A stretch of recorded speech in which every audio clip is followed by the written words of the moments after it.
This such. conference will now be recorded. And unfortunately, if you log off earlier than the 4 hours, we are unable to give you the appropriate credit. If anybody has any questions regarding to the seminar or if something else, you can always reach us at info@Southern New Jersey ESHE. And one question that keeps coming to info is the certificates will be going out in the next couple of weeks upon the completion of tonight's seminar. And again, I say thank you to everybody who is attending, all 60 of you, and here you go. And here's David. All right, so I got one message already from an individual, just so that everybody is aware, because Neil did not explain this. I just want to make sure everybody knows how to do this. I'm not sure where it's going to be on your screen, but you'll see like a little bubble. That's to be able to chat and send a message. Because we have so many people, Neil, I'm guessing that you're going to be muting everyone else. Is that correct? That is correct. If they're not muted by themselves, I will mute everybody. Okay, so look in the upper right-hand corner, probably of your screen, and you're going to see a little bubble there where you're able to send a chat. You can either send a chat or a message to everyone for everybody to see it, or you can do one privately to some individual, whomever you want to do that to. I'm more than happy to take questions as I go through this. I'll try to answer them as we go through, unless I see some need to maybe kind of try to move on because of time. We do obviously have a lot of time available to us tonight to do this. So let's go ahead and we'll get started with everything. Now, before I start, I guess well, no, let me go ahead. I'll do it this way. My background very quickly. I'm pretty sure everybody has heard me speak at one point or another. But for those who have not, and because we're recording this, I'm second generation in this. My father was one of the first in the country to be in this business. I've been in this now over 45 years, long before I had gray hair, but at least I still have all of it anyway. I have home inspection licenses in New Jersey, New York, Delaware, multiple code enforcement licenses, both in New Jersey and Pennsylvania. I still do work in Pennsylvania. They just don't have a home inspector license requirement there as of yet. Do the same inspections that everybody else does. My business personally at this point is predominantly large commercial buildings, as well as doing stucco and eaves. And I do a great deal of work, litigation related work as an expert, both with regard to home inspection cases, construction related cases, and so on. For those who thoroughly enjoyed taking the National Home Inspector exam as part of their licensing requirements, I served for about 10 years as a subject matter expert, helping to. Somebody have a question already? I helped write the questions for the exam. The last 6 years, after I did that for about 10 years, they asked me to be on the board of directors for the exam board that oversees the National Home Inspector exam. So I did that for the last 6 years.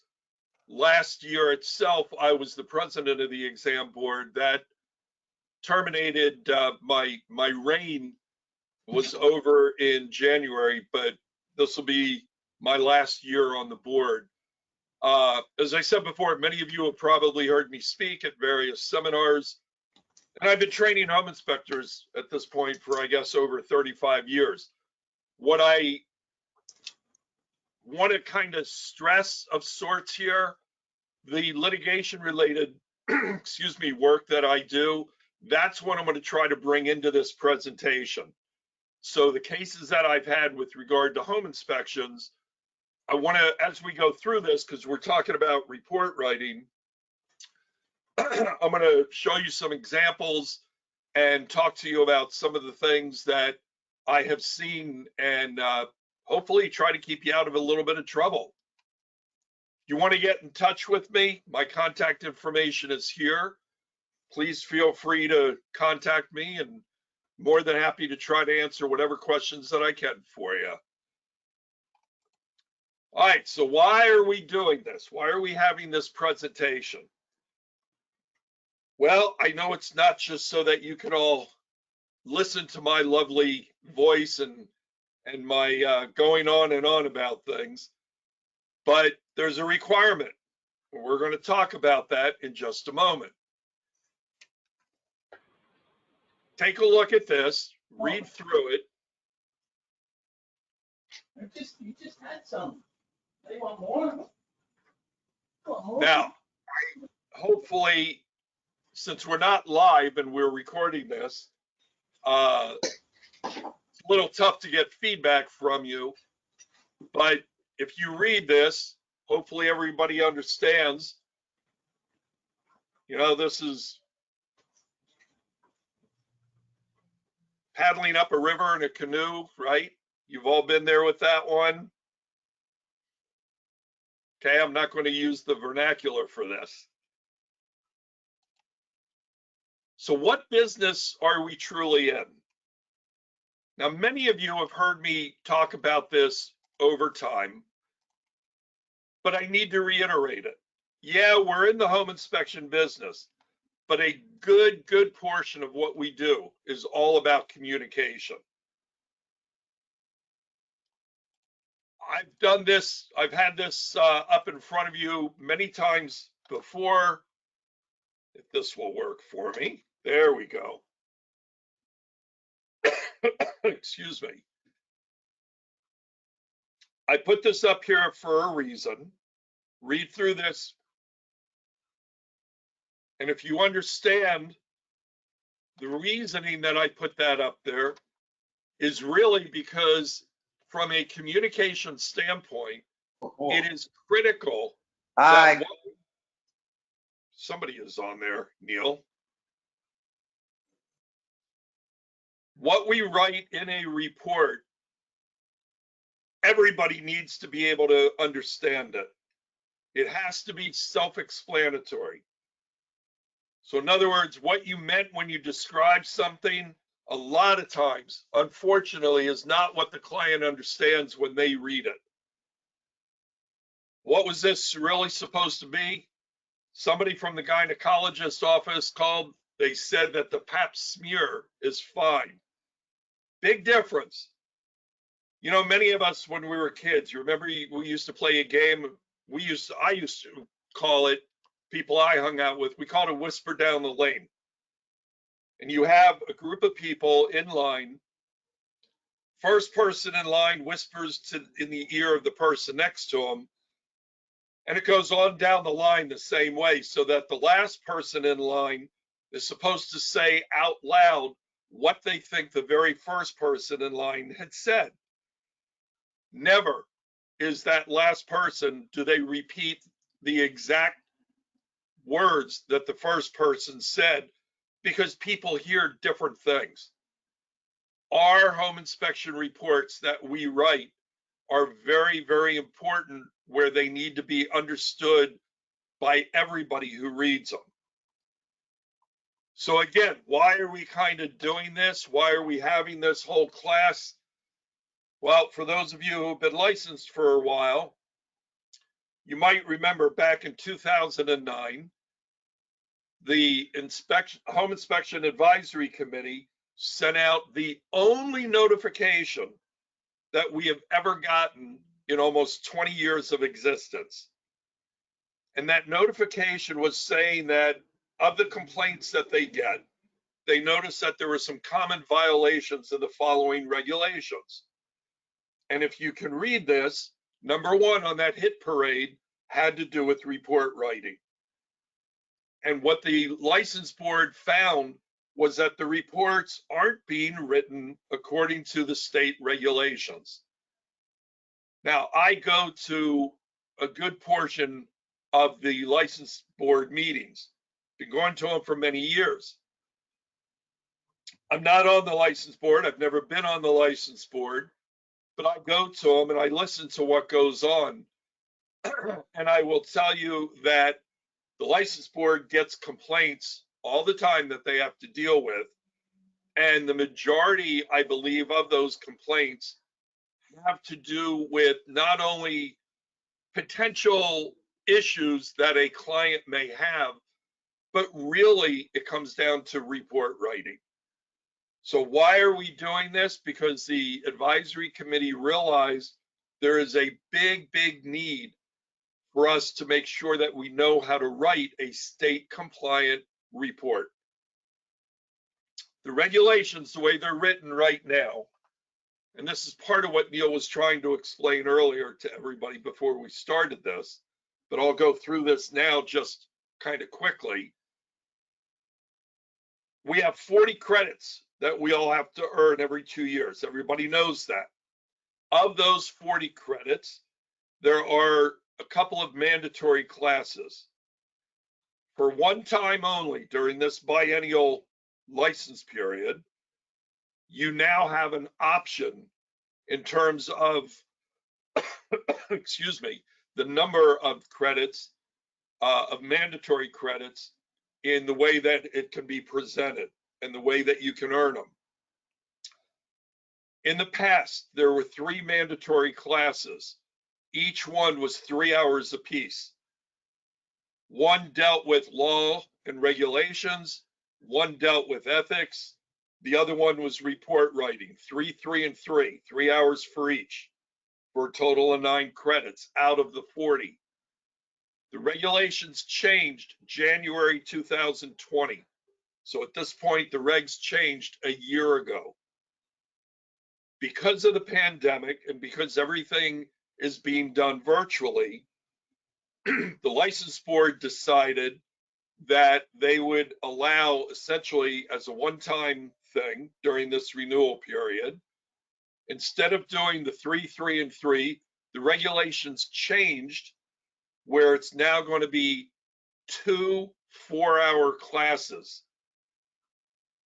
The law and regulations and ethics became a single 4-hour combined class, and the report writing bumped up from 3 hours to 4, which is what you're doing right now. So going forward in time, just so that everybody understands, you're going to be taking those 2 classes of 4 hours each out of the mandatory 40 hours of credits. Just kind of want to be clear so everybody understands what the regulations are going to be and why you are doing this right now. These are the 2 national standards that are out there. The ASHI standards of practice, the InterNACHI standards of practice. Many of you belong to one or maybe both of these associations. When you perform your home inspection, what standards of practice are you going to be using? Now, because we're not doing this live, I'm going to say, if anybody would care to, through the chat, I would ask that respond to it. And yes, the answers that are coming back in are correct. It's New Jersey and New Jersey alone. Please, please, please make sure that not only your pre-inspection agreement, but also your home inspection, the way you conduct it and the way you write it, must meet the New Jersey standards of practice. Doesn't matter what other association you belong to. Those standards are not applicable in this state. And I got to tell you, it's unbelievable how many of the, when I do these lawsuits, it always amazes me that people are still utilizing other standards of practice other than New Jersey's. you need to make sure that you're clear about what you're doing. It's New Jersey and New Jersey alone. In the standards, or I should say in the regulations, NJAC is the New Jersey Administrative Code, 13:40-15.1 is where it starts, but 15.2 has definitions in it. Definition of a home inspection is in here. My students, when I teach the licensing, the initial course, and even when I teach defensive report writing and other things, I always try to essentially harp on two key critical words that should be the guiding principle behind how you perform your inspection and the way your inspection report is going to have to be written. Anybody remember what those two key critical words are? Again, if you want to do this through chat, please feel free. For those who are brave enough to respond.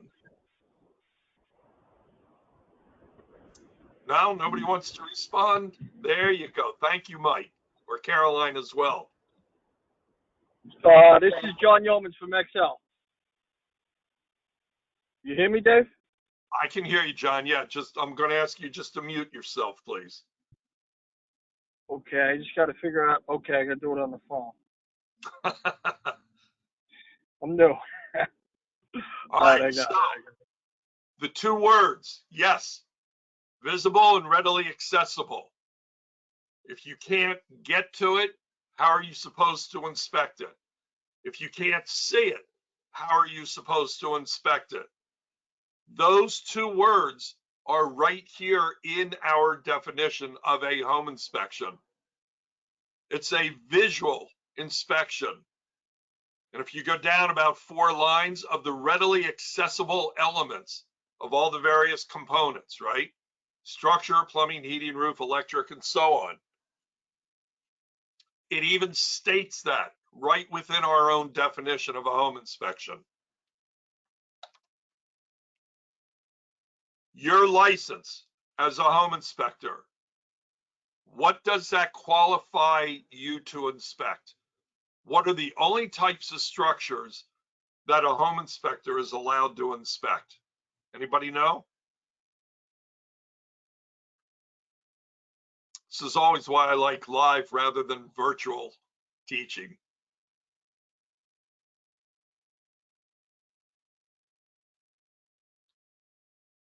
All right, for those who sent in some answers here,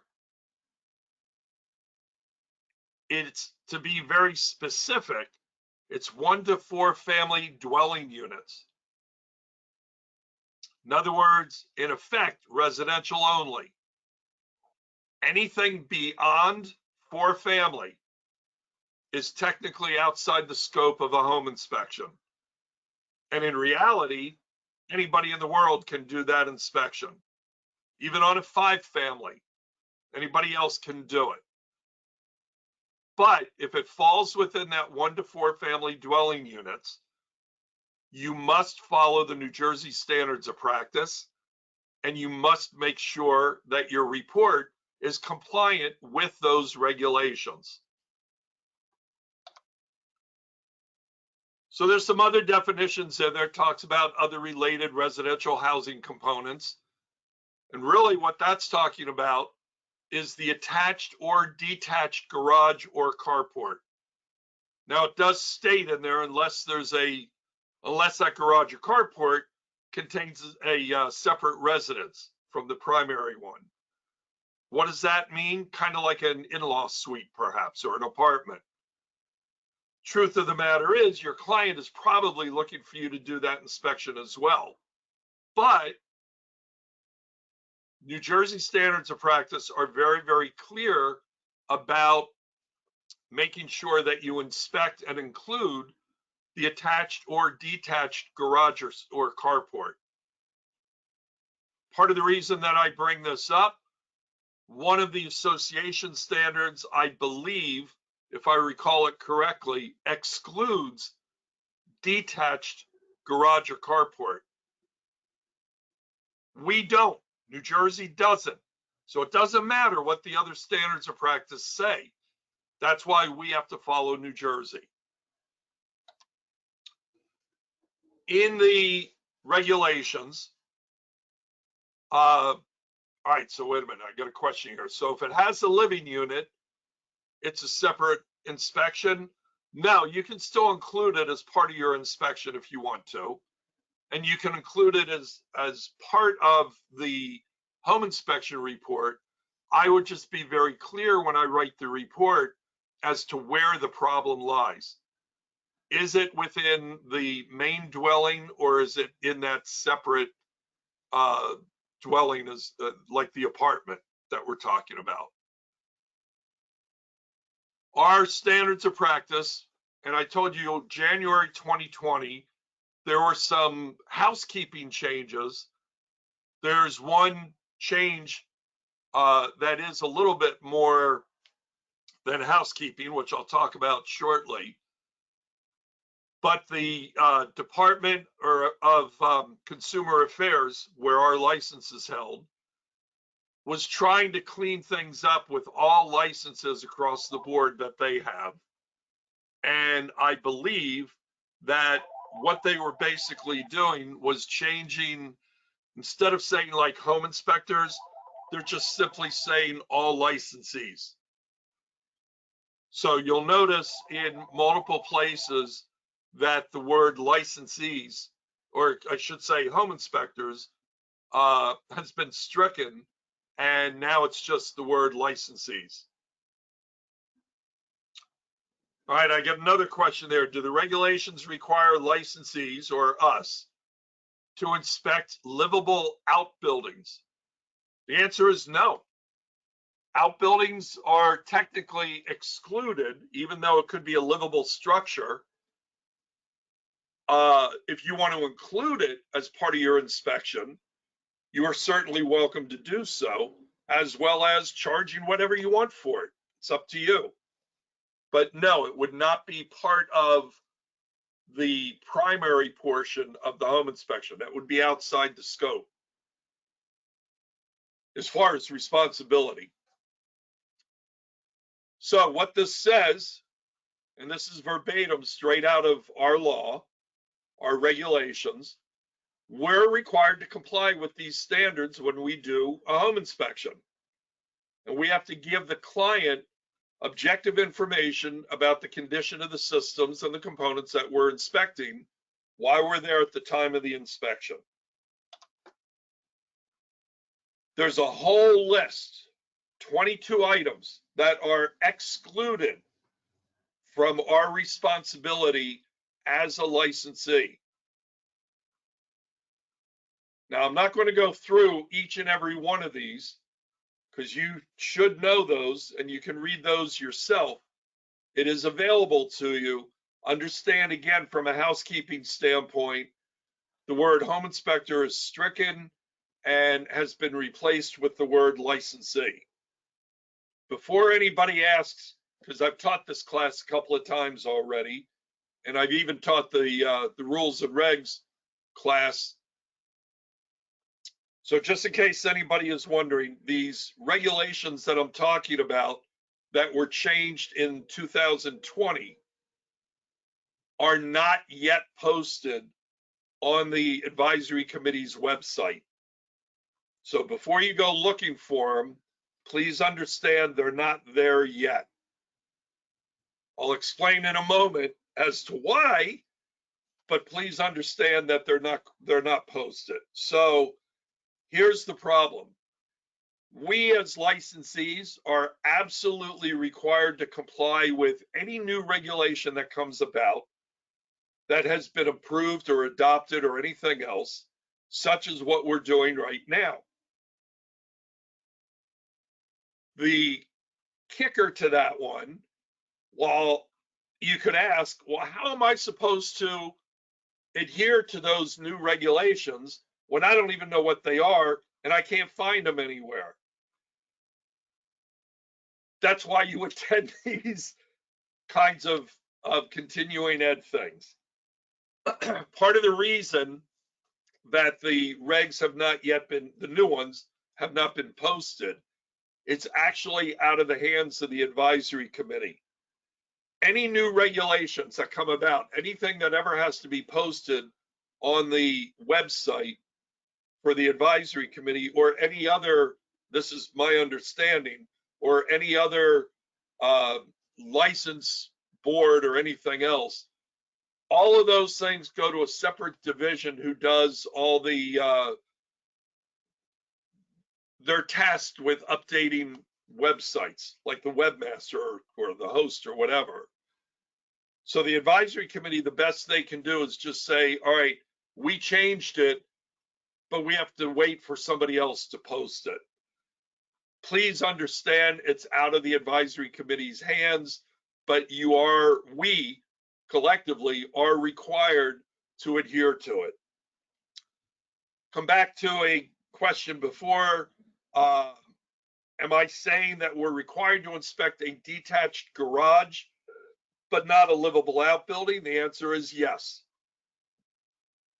Detached garage or carport, whether it contains a, or I should say it this way, it is required for us to inspect that.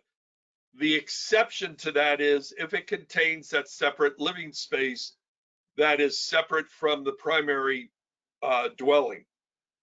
Now, as I've said to you before, there's like the law and there's reality. The law says, no, you don't have to inspect that because there's separate living space. The reality is your client is very likely going to be looking for you to do it anyway. I would go ahead and do it. I would charge for it. It's going to take you the time. There certainly is no reason why you're not entitled to get paid for that additional time. Let me keep going here. So we've got that list of 22 things.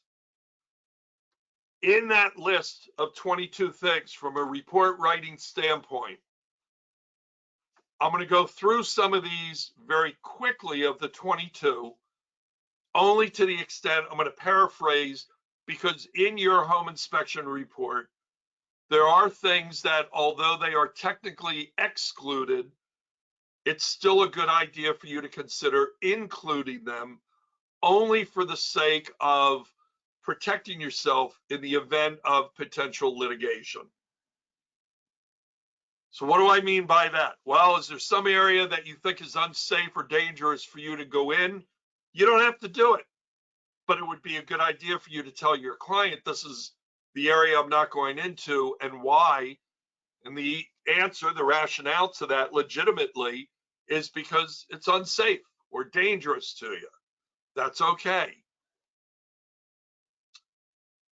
Is there some area that the doesn't have proper vertical or horizontal clearance? It's low overhead or narrow space or something like that. We have hard and fast numbers that have been put here. Use common sense.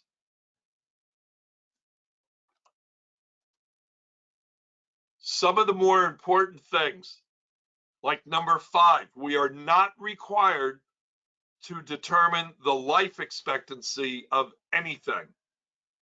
That is vastly different than telling somebody, if you even want to do this, how much longer, not how much longer something is, that would be the life expectancy, but maybe how long it will last.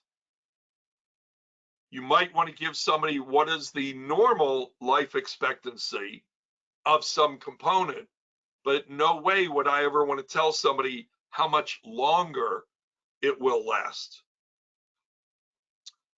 We also don't need to determine the cause of any kind of a problem that we find. I see home inspectors making those kinds of errors.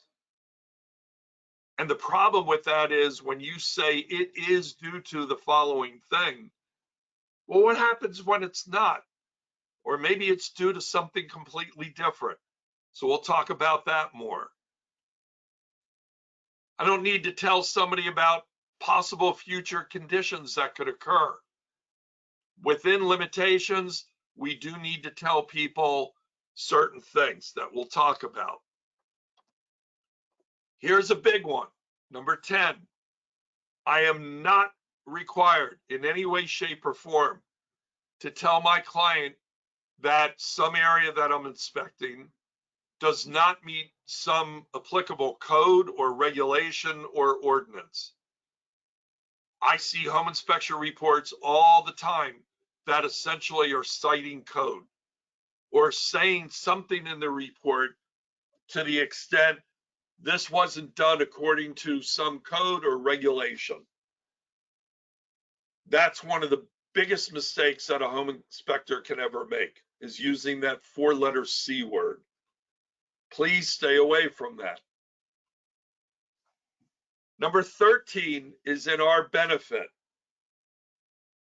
Number 13 is talking about we don't need to determine potentially hazardous various things here, and understand that in this definition, you will see such as with a list, mold, fungus, toxins, and so on.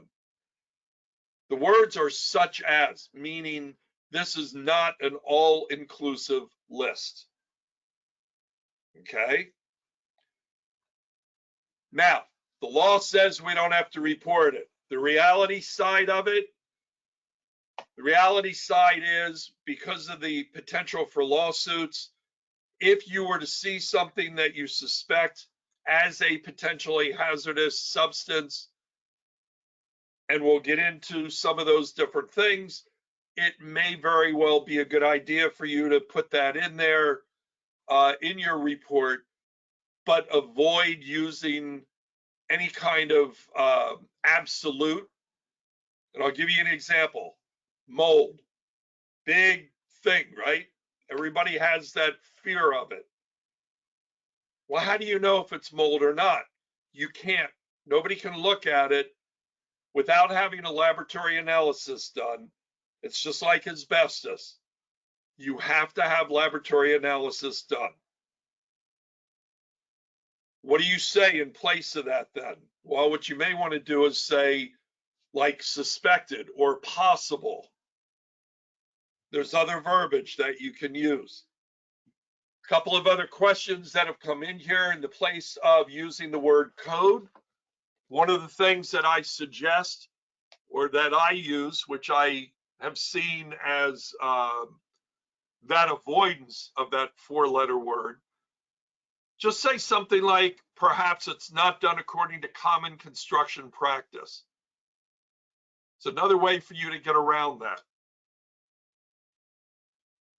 Another question that somebody had about number 12.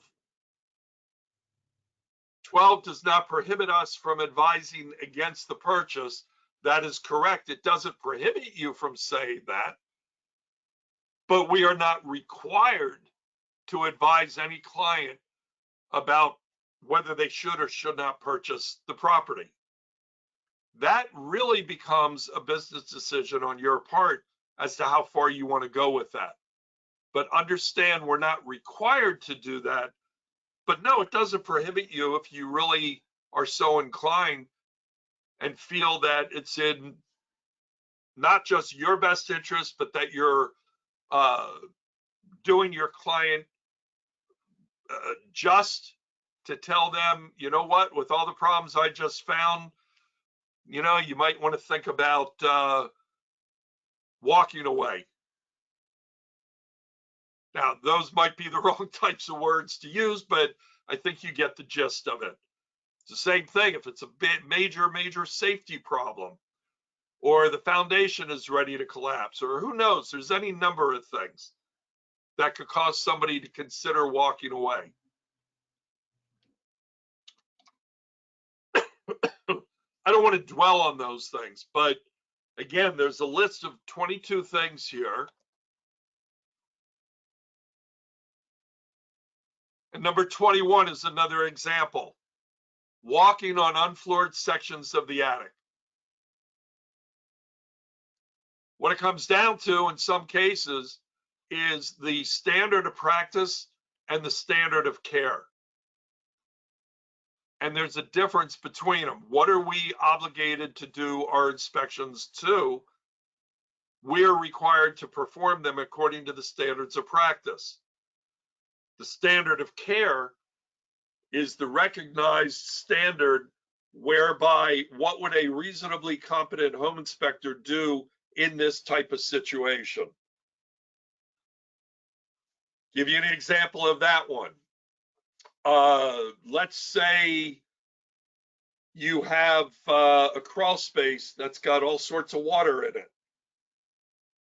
There's nothing in the standards of practice that talks about having to go into a crawl space unless it's, of course, unsafe or dangerous to you. And there's my rationale for not wanting to go in there because of that.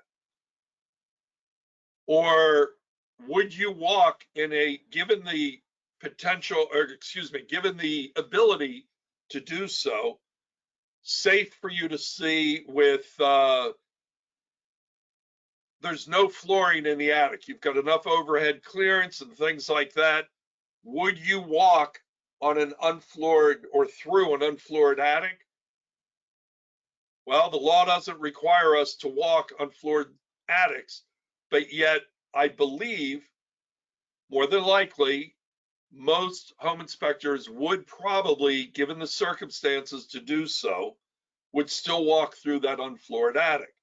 That's basically the difference between performance according to the standard of care versus the standards of practice. So there's some other comments that are in here, and it's really all talking about mold and things like that.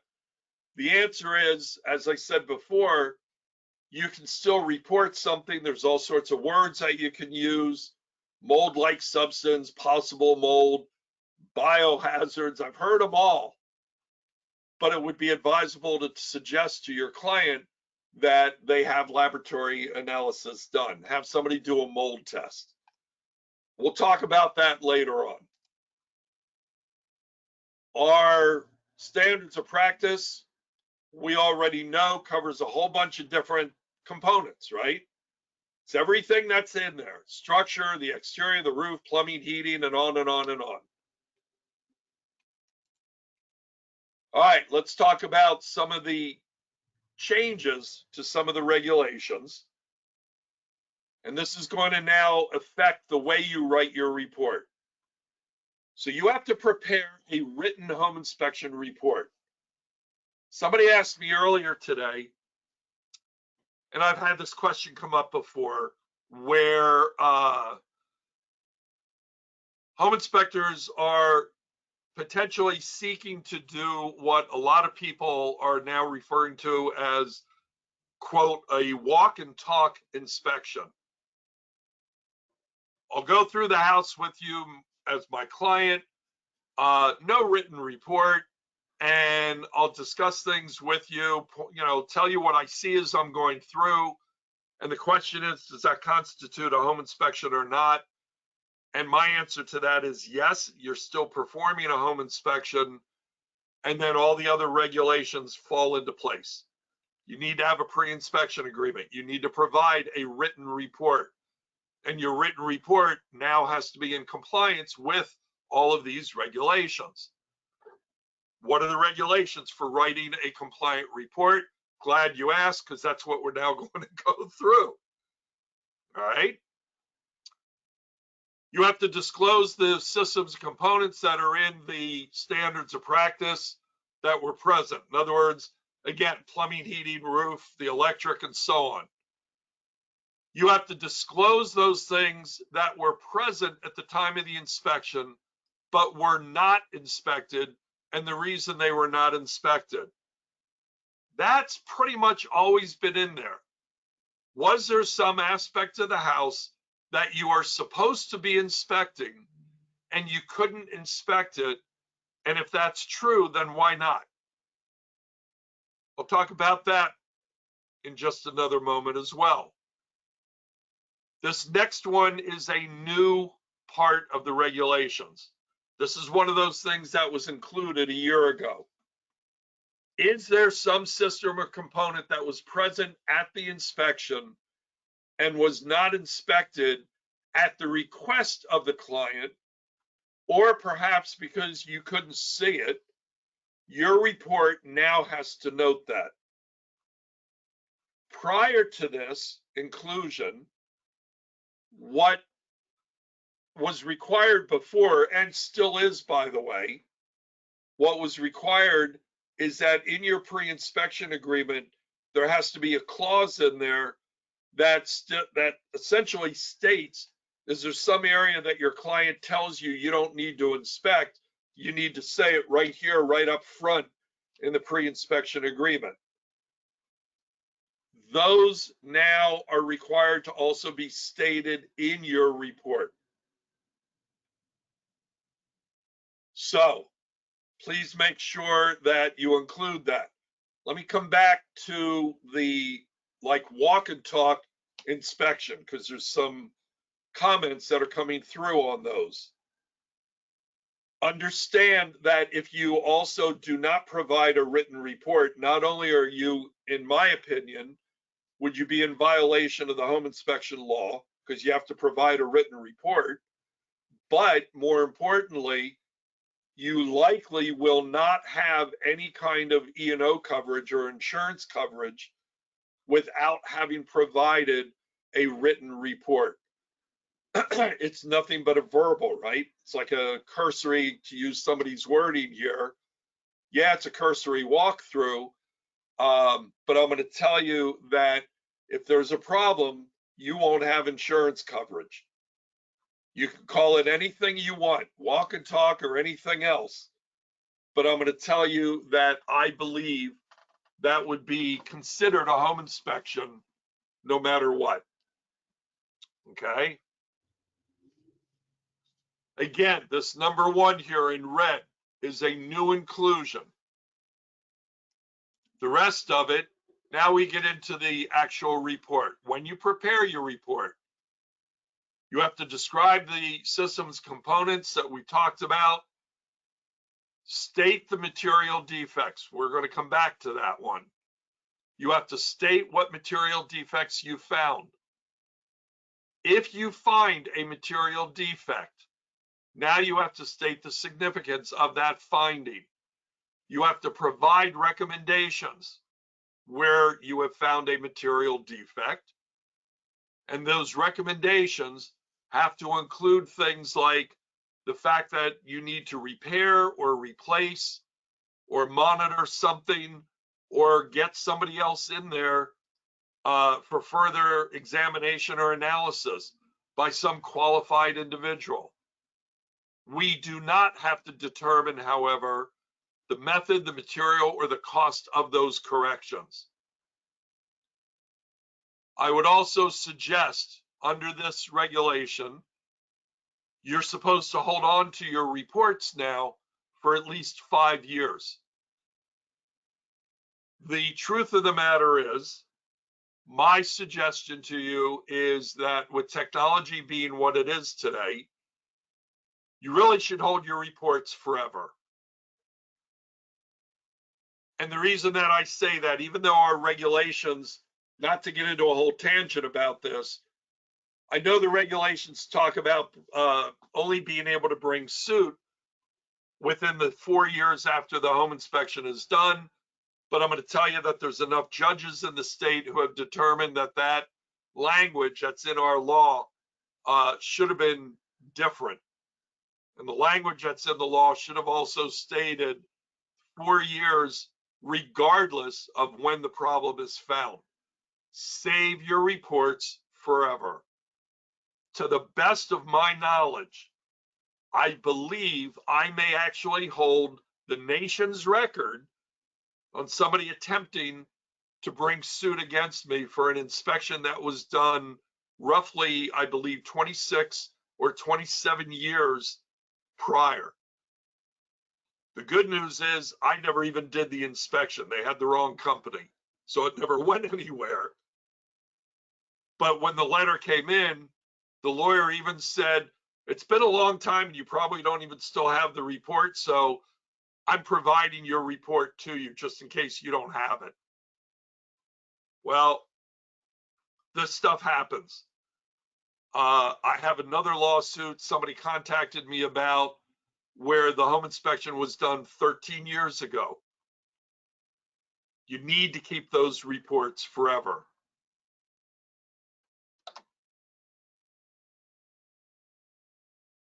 All right, there's no change in some of this. And we'll go through some of this in more detail.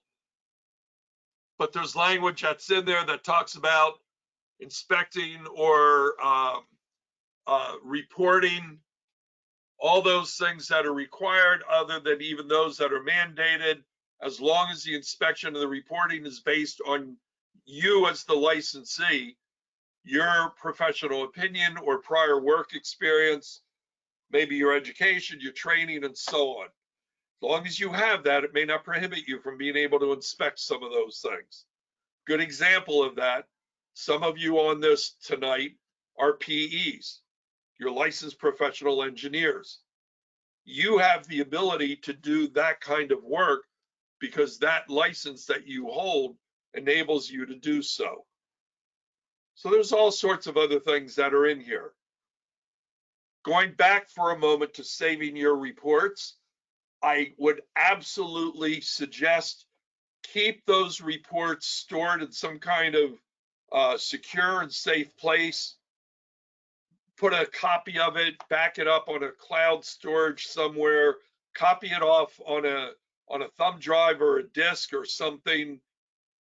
It's worth the extra money. What I forget, whatever it is, $50, $75 a year for a safe deposit box at the bank. Put this stuff away where you can safely store it. I have had lawsuits that I've had to work on where the home inspector no longer has their report. They had a flood, or like in my case, many of you are aware, I had a fire a few years back. Now, fortunately for me, I don't work out of my house. I didn't lose any of my business records. But you can imagine if you had a house where you had a full fire, such as I did, you would have lost all those records. So not only your pre-inspection agreement, but even your home inspection report, please keep all those things backed up and store it away somewhere so it's even off-site safely. All right, let's go back and talk about report writing compliance.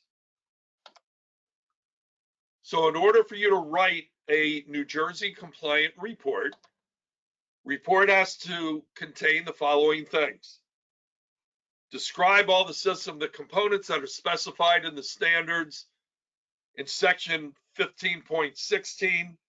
The standards of practice in that area literally says by section, by components, or by systems, here's what you have to inspect and here's what you have to describe.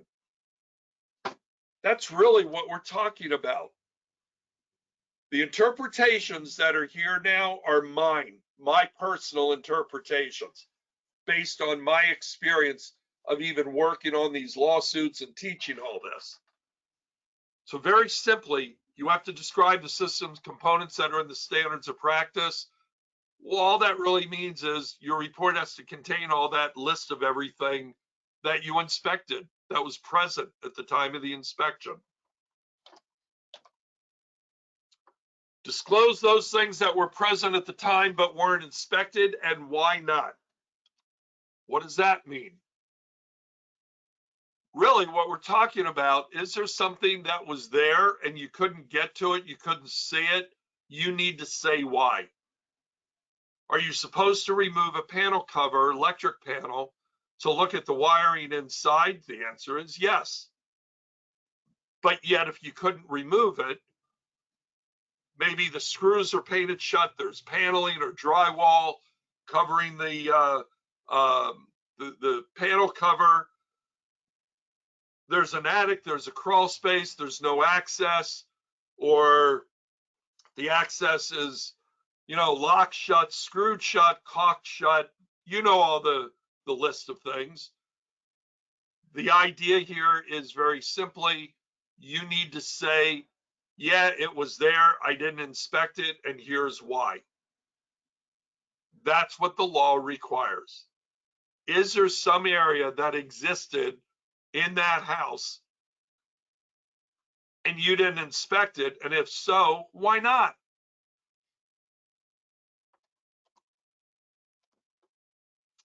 What material defects?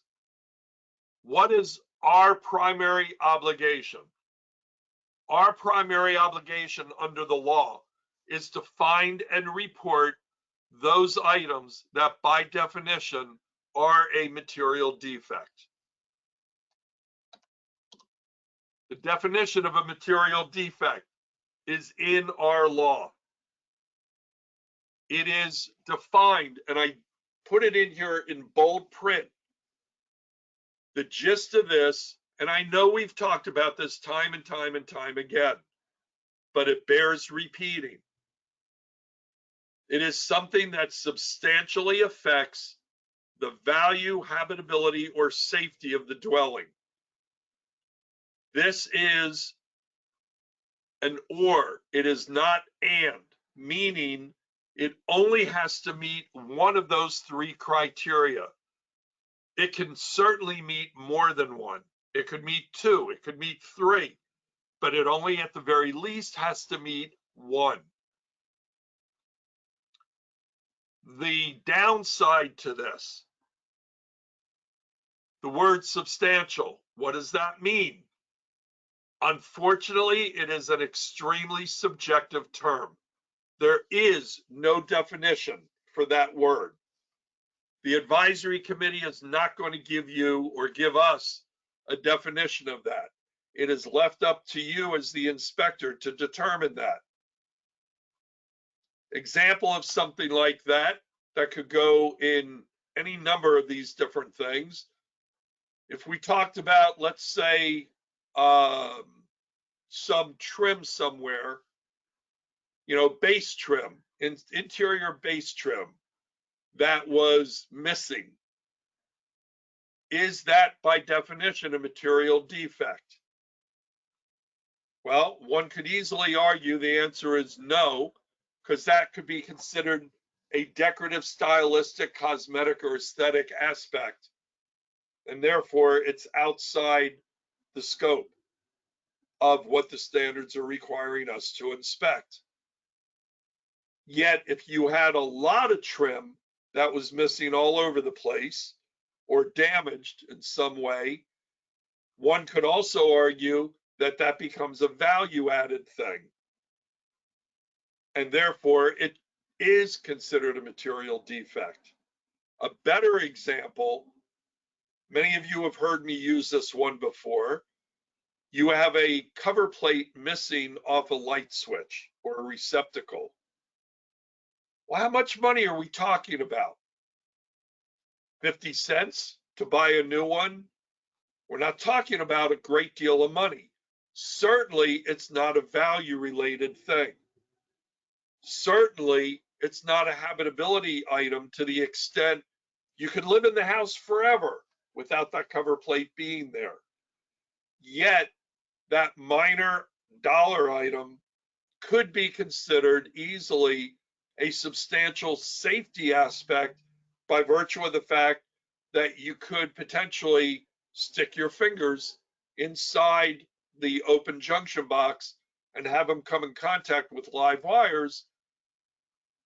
Then at that point, it may not matter anymore because you're taking a dirt nap anyway. But you could see where the argument could be made that that could be something that substantially affects the safety. So you have to use your best judgment. If something by definition is a material defect, then you now have to go on, and there's some other criteria which we're going to do in a moment. So what do you have to do? Well, you need to tell your client the significance of the problem, and you have to provide recommendations as to what they should do. So you have to state the significance. Significance is defined in the regulations as the reason for reporting that as being a material defect. So basically, it's advising the client of the need for some appropriate action. Why is it a material defect? What I would tell you is you need to state in your report to your client some rationale or the reason why you consider that to be a deficiency. The list that I have here in front of you easily is not an all-inclusive list. This is just examples. Why is something a material defect? Because you need to take care of it for safety or for fire protection or on and on and on.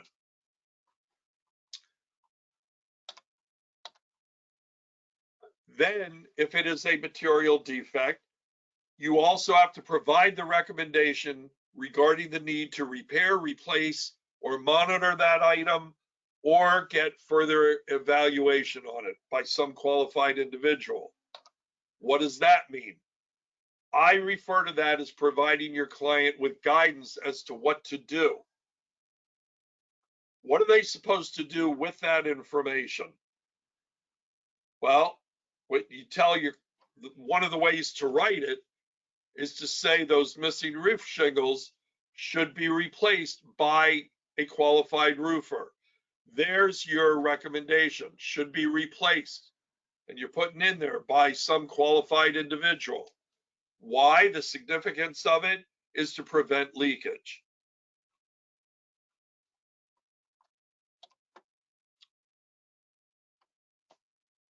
As a summary of some of this, so we are required then to inspect certain components and systems, of course. We have to describe those things.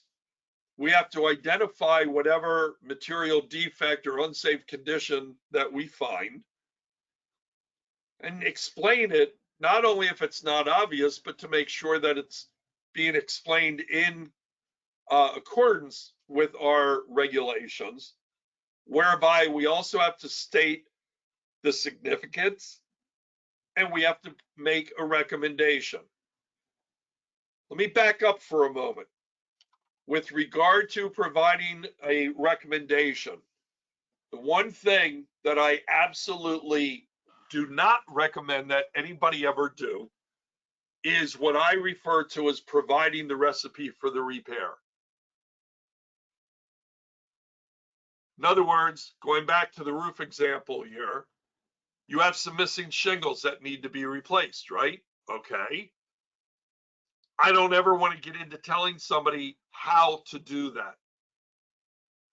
Well, you tear off the bad one, assuming that's the case. You put a new strip in there, and this is the exact methodology that you use to put it in there.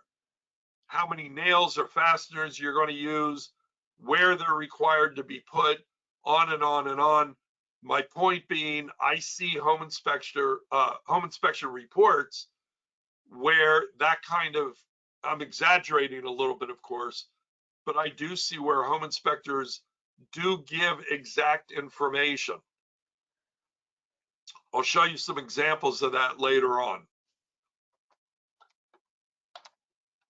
So one of my students a couple of years ago was in here for a class and wrote this up for me just kind of as a joke because of the broken door handle on the refrigerator. This is only meant as a joke. Really, what is it that we're trying to accomplish here? When we write a report, are we supposed to be writing the report to help our clients make that all-important buying decision? Are we writing the report to make it easier for the client to address those things with the sellers or provide them with some kind of means for negotiating the price of the house? The answer is absolutely, positively no to all of those. What is your responsibility and why should you write your report according to the requirements?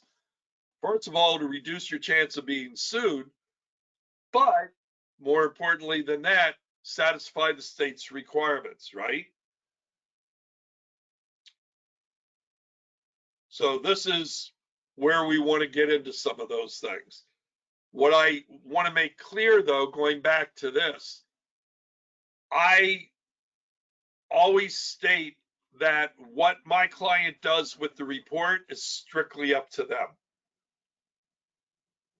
I'm not writing the report in mind with their ability to negotiate or back out of the deal or anything else. I don't get involved in that. I don't want to get involved in telling somebody what to do with the information. I don't have any idea how the contract is written. I don't want to know that. I do know a home inspector in another state, I won't mention names, but this guy actually would, for a different fee, after he performed the home inspection, for another fee, he would help negotiate the price of the house. You think that one is acceptable in our state? Not at all. So what my client does with the information once I give it to them, let them decide. Everybody's favorite topic, right? Everybody always likes to talk about claims. The information that I have up here for you, a couple of different ways of doing this, is the actually the last information I was able to get. Wasn't really able to get anything more recent than this. What I want to get across to you, though, from the insurance aspect, you have what is considered the loss, and then you have the expenses to defend it. And that's where the insurance company turns around and says, all right, when we add all these things together, what's that total going to be for us to defend your position? You might be 100% in the right. We certainly hope that you are. Somebody is asking, they're alleging that you fouled up in some way and they want $10,000 for the repair. Okay, that's the loss. What's it going to cost now to defend that? Probably going to end up costing another 10 to 15 plus. And that's before you even get into court. Now that total becomes a significant number. It might be $20, $30, $40,000. That's why a lot of times the E&O companies actually will turn around and pay the claims off, because in the long run, it's actually cheaper to try to settle it than to try to fight it all the way through court. The claims themselves, again, this is a pie chart that I got from one of the insurance companies many years ago. I haven't been able to get anything updated really since here. But what I can tell you, if you look at this, about roughly 2/3 of all the claims that ever come in are structure, the roof, water penetration, and termite activity or termite damage. Now, here's the thing I was never able to find out from the insurance companies. The thing that I couldn't find out, let's just say that there's a problem with the roof. And because there's, I don't know, missing shingles or a flashing issue or something like that, it causes water penetration.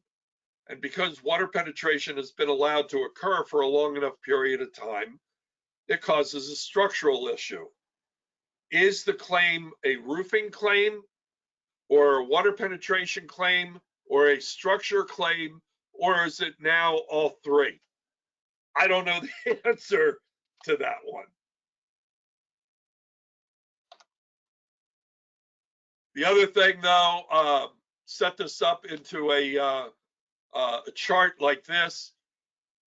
The least amount of claims are things like 203K inspections, and appliances, and believe it or not, electric is kind of down there at the bottom of the list.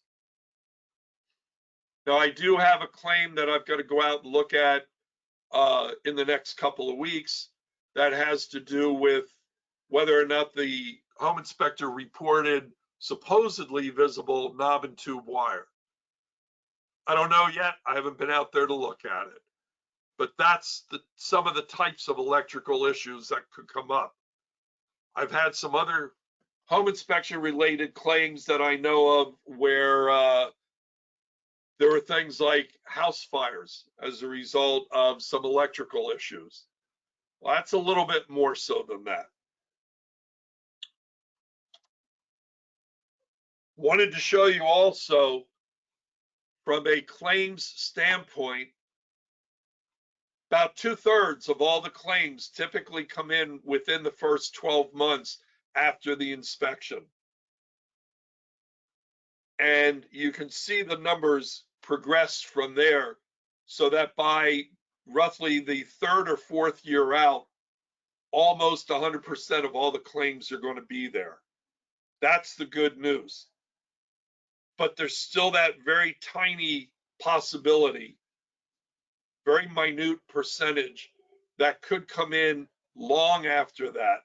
And that's another reason for you to keep your reports forever. So most of you have seen this before. I put this in here so that you can see how reports have had to evolve over the years. There's a few of you who've been around for a long time, but I can tell you back in the 70s and about every 5 years, because of the lawsuits, these things have to get revised. Back in the mid 70s, all you had to do was say there was a missing shingle, right? Then a few years later, the attorney said, but you didn't say where. Now you have to say where the missing shingle was. That wasn't good enough. They decided you then need to say what has to be done. Should be replaced. Then they decided you really ought to be telling them who needs to do it.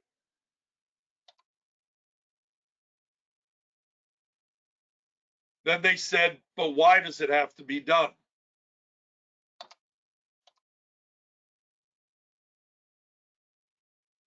None of that was enough because they decided you really should also have been saying when, and when wasn't enough. So now you had to say as soon as possible.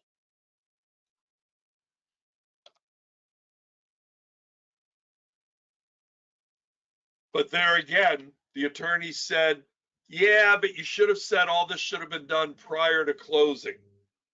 Because if my client had known about the problem prior to closing, they never would have bought the house.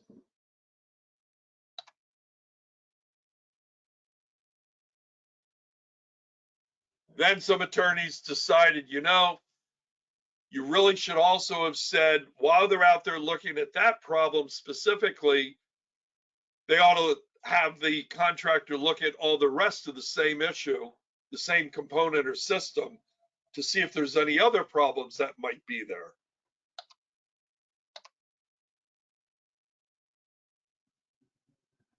So then in 2015, kind of came about and said, all right, well, or the problems associated with the leakage. Where does that bring us?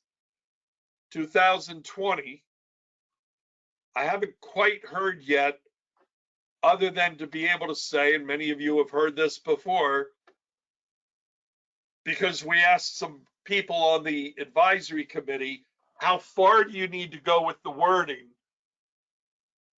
with that significance of finding issue?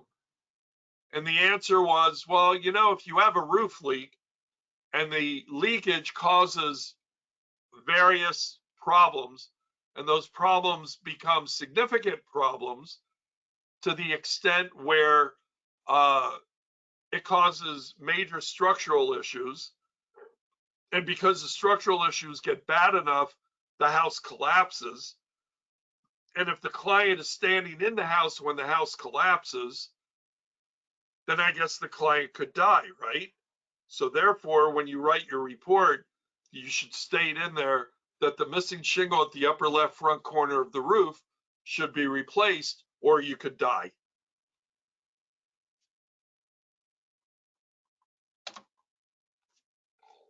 Talk a little bit about your report.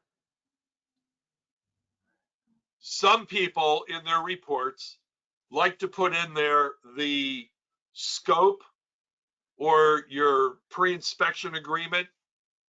And you can include that in there. Certainly under our law, we all know that it's going to be a separate document. We all know that it's going to be sent out prior to the inspection and definitely signed before the inspection starts. Be a good idea, and it is required to put all your descriptions in there. After all, that's what the standards require.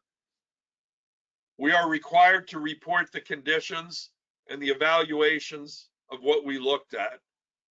Do you want to put in there the cause of the conditions? Probably not. It's optional. It is certainly not something that is required. And by putting it in there, it could get you into trouble. So think about it before you go doing that. We do have to state the implications or the significance of findings. We do need to give recommended action. Those are requirements. We do need to state the limitations of our inspection if there was some item that we were supposed to inspect that was existing at the house and we couldn't do it, couldn't see it, couldn't get to it, couldn't test it. We need to be clear in our report. Here's what we're talking about, and here's why I couldn't do it. Do you want to put life expectancies in your report? It's an option for you. You don't have to. A lot of people put it in there. My suggestion on life expectancies, by the way, if you so choose that you want to put life expectancies in your report, I would advise against using life expectancies from any source that is not considered authoritative.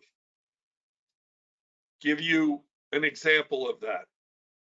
There are some associations, national home inspection associations, that have written charts of life expectancies. The information that's in there, while it may possibly be accurate, my concern is there's no authoritative source behind it. And therefore, it would be no different than my telling you that the life expectancy that you put on there is because David Goldstein told you that's how long this item normally lasts. I don't have that authoritative ability to do it. The one source that I do know that you can utilize, if you do a search for NAHB.org, it's the National Association of Home Builders. They did a survey in 2007, and I know that it's old, but they did it in conjunction with a lot of manufacturers and a lot of other authoritative sources, and they put a list together of probably everything that you could ever think of in a house. Understand that, as I said, although it's old, it's still very good information. The only other thing with regard to that survey that NAHB did, their study, understand that the numbers that are in there, the life expectancies, are national type numbers. They are not regional in any way. And if you think about our state, we have a very diverse state here, such that an air conditioner, for example, air conditioners and certain even metal structural supports like excuse me, a joist hanger. Because of the salt air, it's going to destroy them faster than it would if the same item is 10, 15, 20 miles inland. So hypothetically speaking, a central air conditioner along the coast may only be good for, let's say, 10 years. Whereas a central air conditioner inland might be good for 15 or more years. So you need to kind of adjust those numbers where it may be necessary. But it's a great publication. Offhand, I forget, it's, I don't know, something like maybe 20 pages. It's not real long, but it's a really good study that was done. You'll also see, as I go through this, one thing that I do not recommend that you do is prioritize any of your repairs.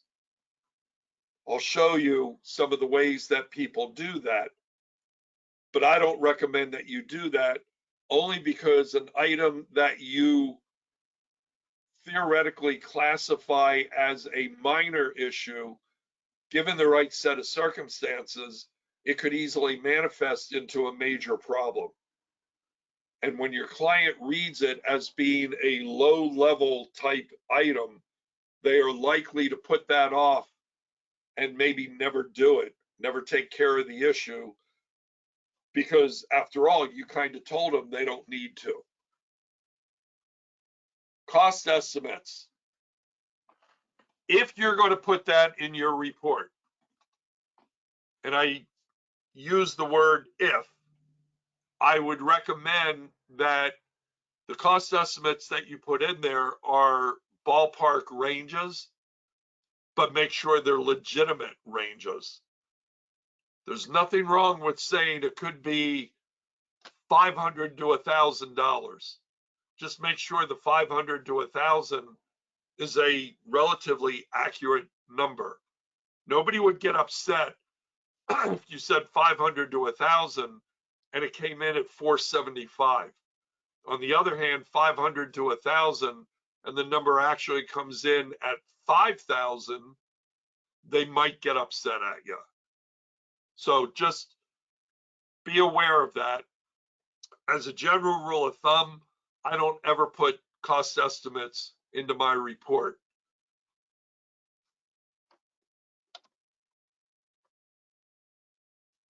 Now we'll run through some of these things. We'll come back to it in more detail. But some of the like mistakes that I see home inspectors make. Report identifies a problem, but you don't include the significance. We're required to do that. Remember I said you have to give the significance of the finding. You also want to make sure that you don't understate the significance of that problem. You also want to watch verbally while you're out there that you kind of dilute the significance of that problem when you're talking to your client, that issue that might be identified in your report. Report also another problem. The report fails to suggest that your client takes some kind of recommended action. We're required to do that. That number 4, I do see oftentimes between that and even number 1, those are key issues that I see in a lot of the lawsuits that I work on. Yeah, you told your client there's a problem, but you didn't state why it's a problem, or you didn't tell your client what to do about the problem. Now, again, I'm not talking about the recipe for the repair as to how to do it, but you didn't provide them with some kind of appropriate action to take. Repair it, replace it, you know, get somebody else in here to look at it. Make sure that your report is not confusing. Don't hide the problems somewhere in the body of the report. There was a home inspector that many of us knew. Unfortunately, the individual died several years ago. But there was a home inspector who wrote a report. I got to find his report one of these days and put it into this presentation.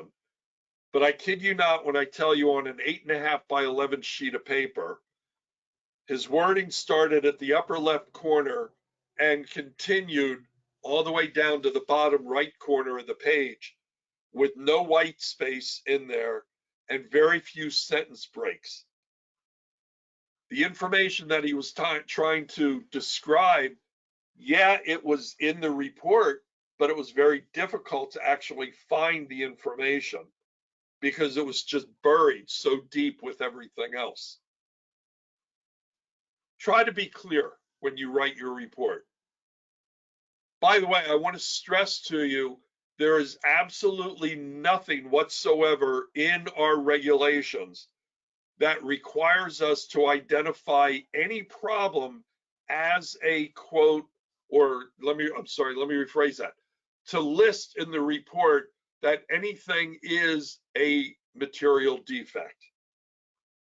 There is no regulation that says you have to state, here's the list of all the material defects that exist in the house, or that this one item is a material defect. Nothing in the regulations that requires you to identify that kind of thing. Yet the regulations require you to identify material defects as part of your inspection, to the extent that if you report something that is, again, by definition, a material defect, the rest of the report writing criteria fall into place. But it's not like you have to give a summary or any list that says specifically, these are material defects, and then you list them. There's nothing in there that states that. So you want to try to make sure that all of the problems that you find are put into perspective. You need to state, and a lot of times this is where I find that the inspector has failed to identify what wasn't inspected and why. Well, again, that's required in our standards and within our regulations. As a side note, home inspectors at times don't use a contract, or don't use a contract that's in compliance with New Jersey regulations. Things like not identifying what's being offered and what's being excluded. Even your report would be a good idea to state the same type of thing in terms of what is being identified. That's required anyway. So let's just go through a few more things here. We talked about being in the communication business earlier. Yes, so our business, although you have to be very good at what you do technically, there's also a huge portion of that that comes down to the communication aspect. Your client is likely to only remember probably 20% of what they hear, maybe 10% of what they read, maybe 30% of what they see, but hopefully about 50% of both what they see and hear. Therefore, as much as I recognize it's far easier to do a home inspection without a client present, but I'm going to tell you, even from a liability standpoint, you might very well want to consider having your client in attendance, so that you can not only point out visually to them, but they can also hear what you have to say. Verbal communication is just not as effective. About 75% of what you might tell somebody is probably going to be lost within about the first 24 hours after the inspection. That's why having a written report really is so critical. The client's needs and their expectations are totally different than many times reality. They want to know, are they making the right decision? They want to know what's wrong. They want to know even how much is it going to cost to fix the house. From our perspective, if you could write the ideal report, probably would look something like this. In case your screen is too small, I'll go ahead and I'll read this to you. So, dear client, what I told you on site was pretty much it, but we don't guarantee anything. Big item is the roof. There are a bunch of little things. Get specialists to check every part of the house, especially the roof, before you take possession of the home. And by the way, you got to remember, houses aren't perfect, so there'll be problems that come up. Sincerely yours, the inspector. Probably not reality, is it? Your client, on the other hand, if they were able to get a report written the way they want to see it done, it would go kind of like this for every single component throughout the house. This item is working perfectly now under all conditions. We'll need a repair costing, because they want dollar amounts and when. So costing $250 in 2 years, then it'll last another 3.5 years and cost $765 to replace it. And here's the phone number of someone who will fix or replace it. They'll give you a discount and even a lifetime warranty. Well, that's not reality either. There was a home inspection company in this state. They started franchising a number of years ago. They don't exist anymore. But I can remember reading their reports. And the home inspection report would say, I looked at the roof and the roof looked okay to me, but I'm not a roofer, so you ought to have a roofer come out here and look at it. Then in the next breath, I looked at the electric. The electric looks okay to me, but I'm not an electrician, so you really ought to have an electrician come out here and look at it. Then, of course, they went on and did the same thing with the plumbing and the heating and everything else in the house. By the time you were done with reading that report, you'd be like this and saying, well, what did I hire the inspector for? You can't get away with that.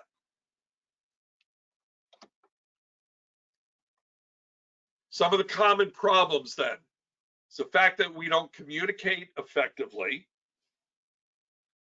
and we end up using a lot of technical jargon when we talk about some of these things. So the client doesn't understand us. You want to make sure that you have complete explanations. And by the way, at this point in time, I'm guessing that everybody probably has some kind of typewritten computerized report. I would kind of hope that nobody does a handwritten report anymore. But if you are, for whatever reason, you just need to make sure that your handwriting is legible, okay?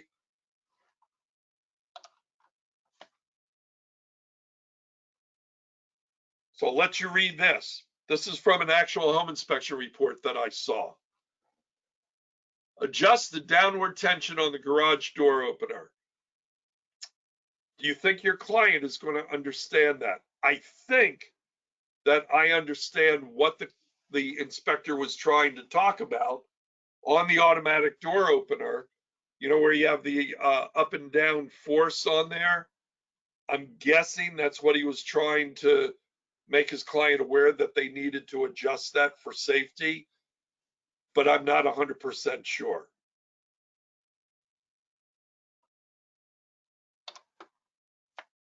Set the expectations. When you first get there, or even before that on the phone when you're scheduling the inspection, but definitely when you get there, make sure the client understands what to expect from you, what you can do, what you can't do. I'm not Superman. I don't have X-ray vision. If I had X-ray vision, I'd be making a lot more money and having a lot more fun. I can't predict the future. I don't have a crystal ball. For those of you who are old enough, I suppose, to remember Johnny Carson And one of the bits that he would do, remember Carmack? Remember him doing that? And he would try to guess something, right? I don't have a crystal ball. I can't tell you what's going to happen in the future. But you need to make sure also that you report everything very effectively. What does some of that mean? It does not mean that you want to tell them exactly how to fix something. What it does mean is you have to give them that recommended action by virtue of telling somebody you need to repair it, you need to evaluate it, maybe monitor it. And yes, I saw the comment there, Johnny Carson, just how old am I? Old enough to remember Johnny Carson, and I loved his show. I miss him. What you may want to do, excuse me, in your report, where the need arises, you may want to put something in there where you're giving written definitions of what some of your words are using. What does it mean if I use the word repair? What does it mean if I use the word replace, and so on? So you might just want to have some of those definitions in there. You know, at the same time, keep it simple when you're writing your report. You don't need to impress anybody with all your literary skills. A feathered vertebrate enclosed in the grasping appendage has a valuation that is equal to or superior to a couple encapsulated in a branch shrub. What does that mean? Bird in the hand is worth two in the bush. Keep it simple. Write what you see. You know the KISS principle, keep it simple, stupid? That's what we're talking about. Keep it so everybody understands it. One of the things that I usually discuss in terms of writing a report, you want to make sure that you're not adding confusion. Keep it straightforward.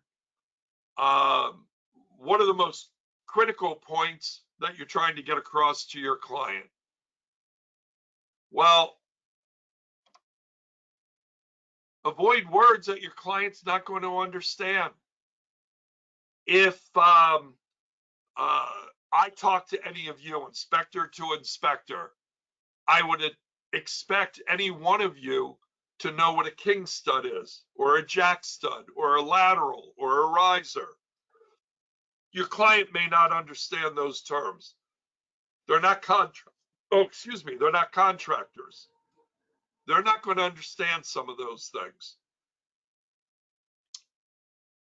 My brother-in-law, right before my sister was getting married, my future brother-in-law and my sister were going to buy a house, so that right after they got married, you know, they were going to move into this. My brother-in-law is a PhD rocket scientist. I kid you not. He works for a company. He designs rockets for the Department of Defense. The guy's brilliant. One of those individuals, don't ever get in an argument with him, because right or wrong on your part, he will leave you believing that you're wrong anyway. He'll convince you of that.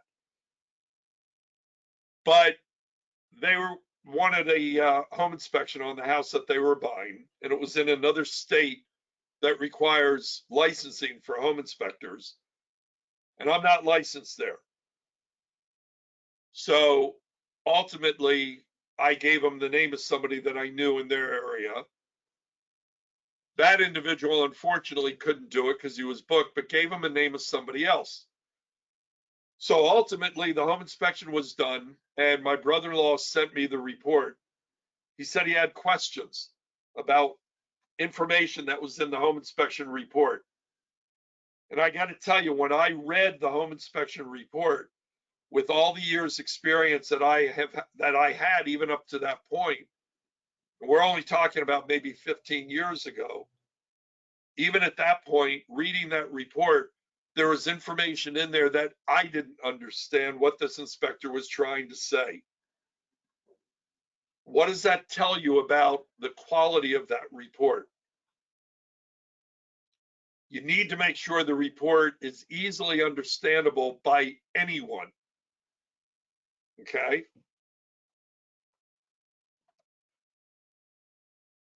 So you need to identify the problem, locate or location of where it is, describe in your report, and explain and make the proper recommendations.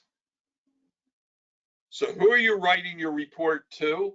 Clear across the board, lowest common denominator of people, and you're probably talking about somebody who may be somewhat of a high school or not even a college graduate at all, but you're probably talking about somewhere in the roughly 9th or 10th grade level.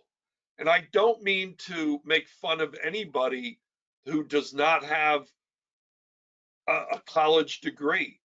And I don't mean to make fun of anybody who is blue collar versus the so-called professions. Because in most cases, the blue collar individual is more likely going to understand everything above and beyond that which a college graduate is going to understand. So who are you writing the report for? Not just the judge that's there, but also for the jury that may have to read it.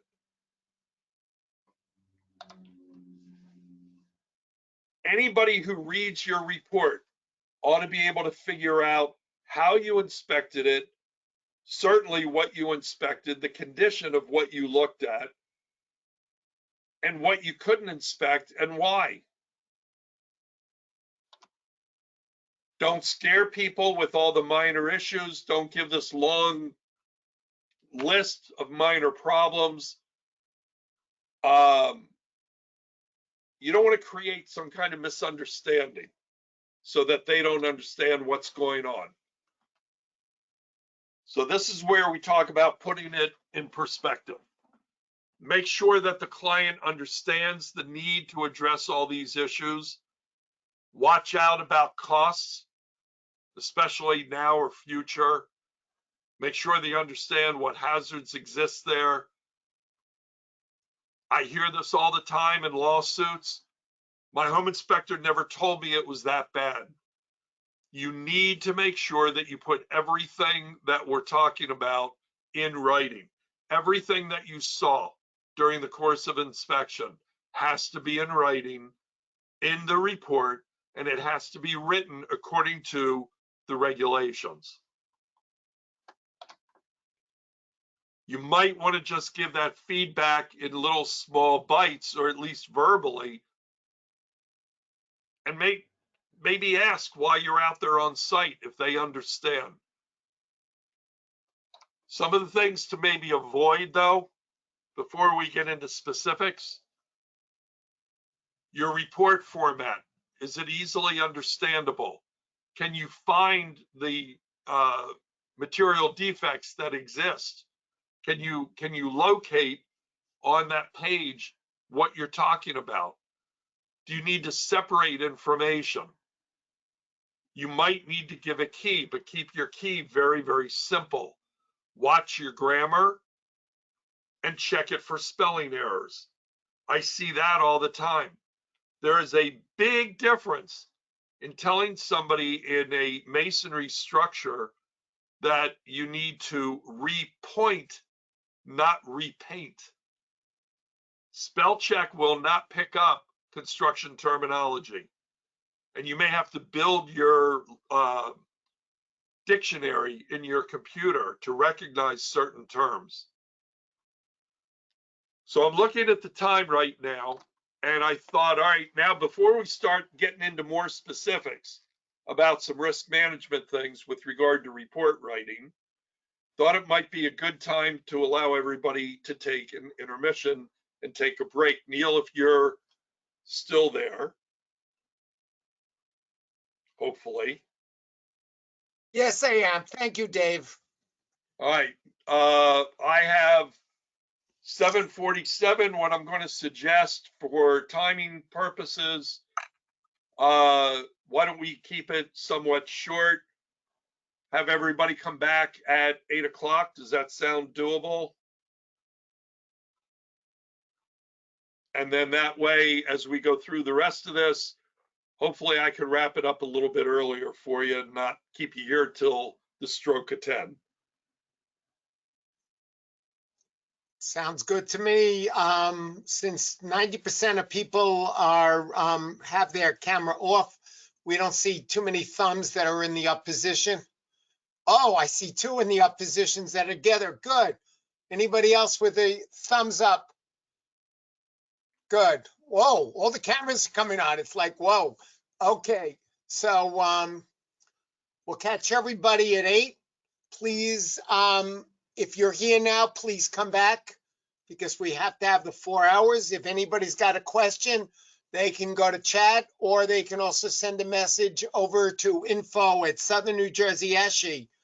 Thank you for being at part 1 of the second night of All right, our. we'll pick up again at 8 o'clock, everybody.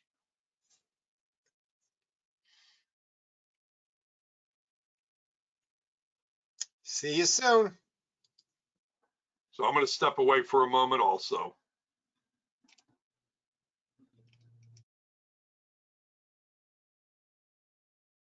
Neil, are you on? Yes, I am. The last seminar that we had several months ago, did we ever get to send Send me out a the, message offline, please. oh, okay. Thank you.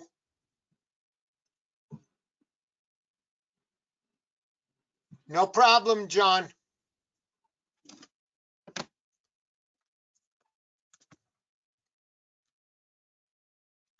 Whoa, that was quick. How do you know which John I'm talking about? Bad joke, sorry.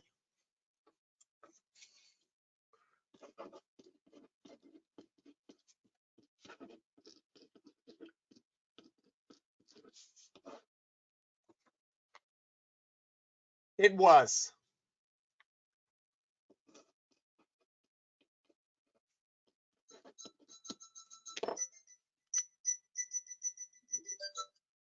Yes. Yeah, I hold it. Let me see hold on 1 second.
By the way, if anybody has any questions during the break, I'm back on here. Happy to try to answer what I can for you also.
Couple more minutes, everybody.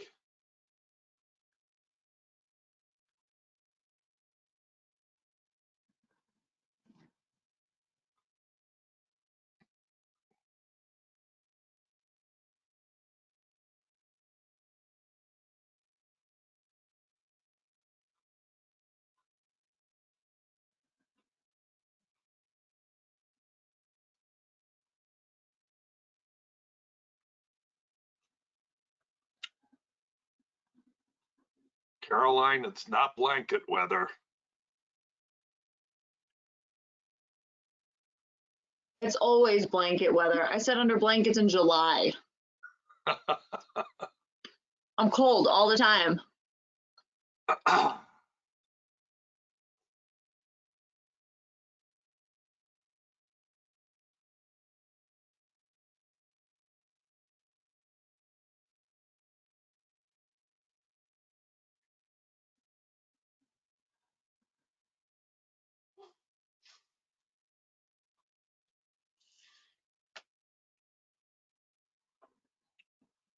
Need to have everybody start coming back. We're just about ready to start up again.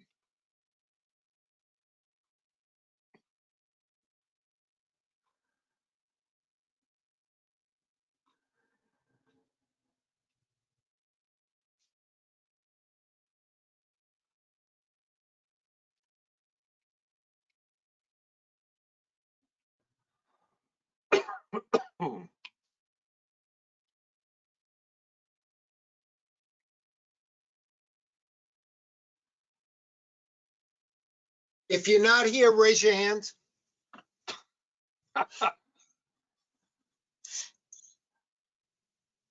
Oh, I see one hand being raised. He's not here. Oh, two hands. No, we're not talking last week, Mike.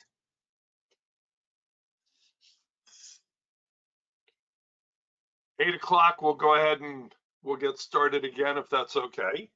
Absolutely. Well, we're going on for the second half, and I'm raising my hands. Thank you, Steve. And thumbs up also. So here we go. And here's Dave. Thank Sorry, you, I Ed. don't have drums, so I can't give you the Johnny Carson, whatever. I'm That was just a going to good one. start. I'm just going to start calling you Ed. Thank you. Thank you. Now I can truly call you my sidekick.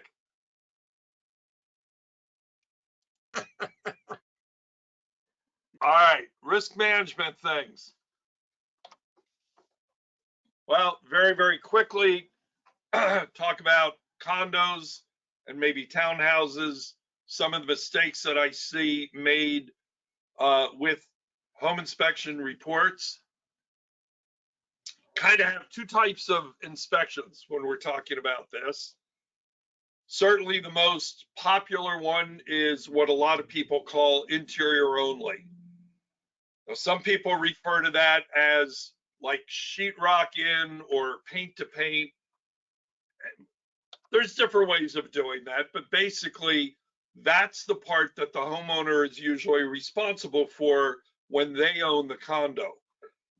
Therefore, the exterior or external items, the roof, if there's a crawl space, the attic, the siding, the grading, all those types of things are typically covered by whatever money they're paying into the HOA or the homeowners association. I don't know what the bylaws cover. I don't know what the HOA covers and what they don't cover. Because the HOA doesn't always cover those things, you might want to suggest to your client that they check those guidelines with the HOA and let them guide you then in terms of what you should and maybe do not have to inspect. Generally speaking, the interior only part of that inspection should be focusing then on health and safety issues.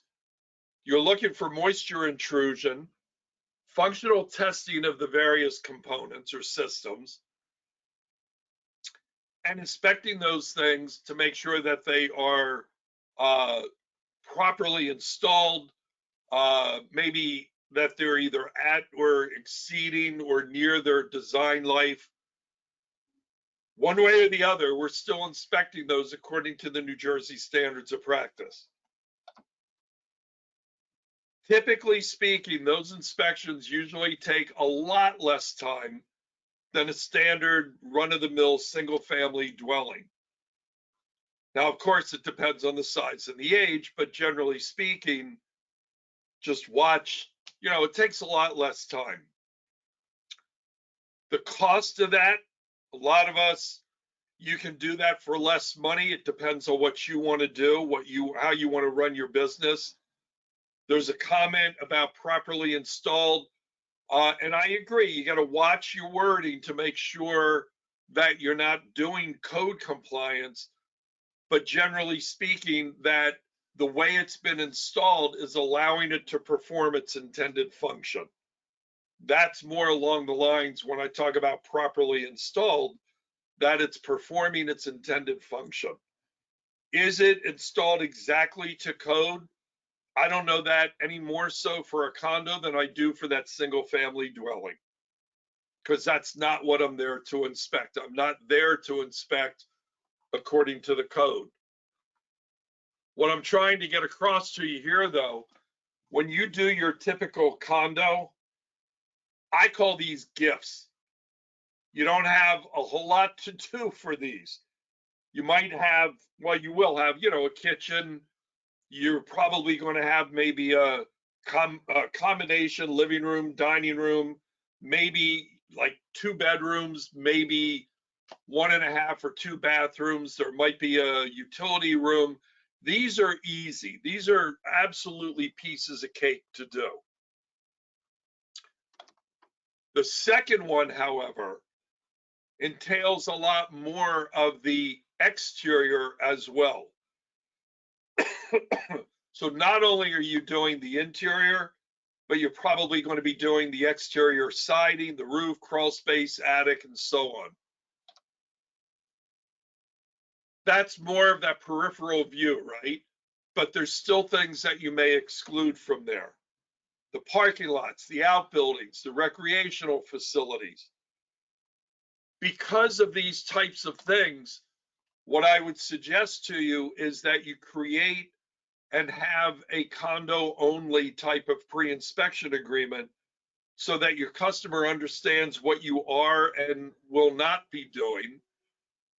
And when you set it up, remember I said there's a clause that's required to be in the agreement anyway, where the agreement says, yeah, this is what the client requests, authorizes the company to be able to exclude, and you list those things in here. So that's one way of being able to do it. What I want to show you, though, a lawsuit that I worked on a number of years ago. It's a 5-story building, and the client was buying a unit on the 4th floor. So you then have a 5th floor unit above it, then there's a flat roof above that. And the building itself is set up in a horseshoe type of pattern. So this is the unit that the client was inspecting, was the one that's over 4th floor on the left side here. The issue that came about was the allegation that they had all sorts of bathroom leakage. And you can see the plastic on the ceiling here. And when you remove the plastic, you could see the leakage. And it was pretty bad. The problem that came about, where is that leakage coming from? And ultimately, what I will show you some of, it was not, believe it or not, it was not from the 5th floor unit directly above, but it was actually coming from the outside and also coming from the roof. And the big issue here is the fact that the home inspector inspected a part of the outside. And these are some of the issues that he saw. The home inspector also inspected a part of the roof. This is that left side that I was showing you of the horseshoe. Now this is facing from the rear towards the front. On this side of the building was a relatively new EPDM roof. Really didn't have a lot of problems with respect to the EPDM per se. The problem was right over the area where that condo was that we were just talking about that the client had bought was the joint between the old roof and the new roof. And the home inspector missed a number of issues on the old roof because he did not inspect it. He only inspected a part of the roof, and the part of the roof that he inspected happened to be on the EPDM side, not on the rest of it. So what did he actually miss? What was causing the water to come in? You had openings, and this was one of the bigger issues. You had these, bird cages that some people call these. It was the cover of a roof drain. And if you look at the roof drain, it was about roughly an inch or more up off the surface of the roof. When it rained on this roof, you had to have better part of an inch or more of water that sat on this roof before the drain actually started to work. Kind of like a swimming pool. This parapet wall, this is the older side, and they ran the old siding up, and there were major openings that were in this. This is where the leakage was coming from. They also had problems even on the EPDM with the termination bar that was here. There were things that were just done wrong. So what was the moral of the story here? The home inspector decided only to inspect that portion of the exterior that he felt was directly related to the unit that he was inspecting. He did not inspect the rest of the exterior. He did not inspect the rest of the roof. His report did not reflect that at all. When you read his report, it came across as though he inspected all of it. So what I'm trying to get across to you, if it's a condo, I refer to it as like the all or none principle, meaning if you're going to inspect part of the outside, I strongly suggest you inspect all of the outside, or conversely, make it extremely clear in your report what you did look at and what you did not look at. So you got to be very, very careful, because otherwise you may not have any coverage for liability here.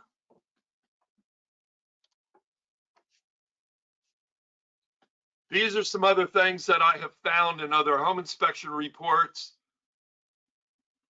Inspection of the entire basement was not inspected due to the paneled and/or finished walls.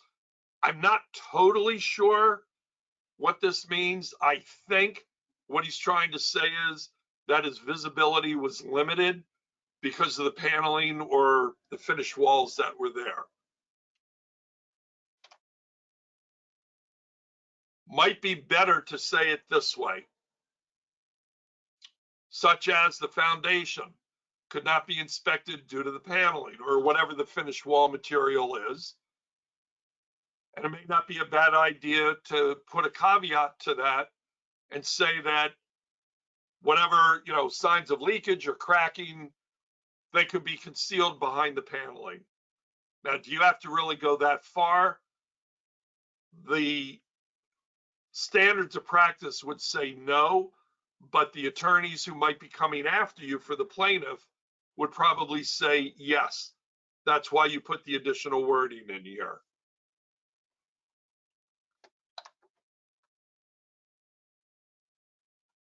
I'll give you a moment to try to read this one. And again, for those who are not able to read this because of the size of maybe your screen, I'll read this out loud to you. The conclusion of the visual inspection and observations have been made regarding the subject used property with evaluations contained in this report, which has revealed conditions existing at the time of inspection that may have been classified as either defects and deficiencies or minor conditions requiring only maintenance improvement and/or significant conditions which may have made recommendations during the inspection or included within this report. I don't know about you, but I'm tired just reading that. Can you imagine trying to understand that? There's no periods in here. It's one long run-on sentence. It's just very, very difficult for anybody to really try to understand what is the inspector trying to say. You want to keep your sentences a lot shorter. That KISS principle makes it much easier to read these things.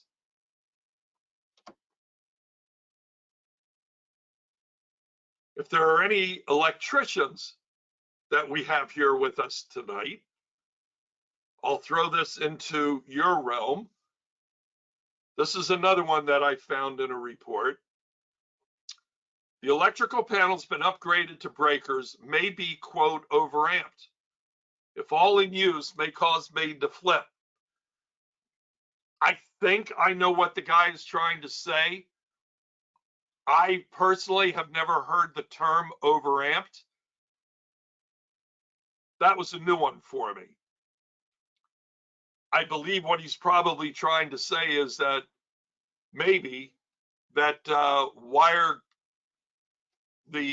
branch wires and maybe the breakers don't match, but I wouldn't swear to it. So again, if I have any electricians out there, be more than happy to hear from you to let me know if this is something you've ever heard either, because I never have.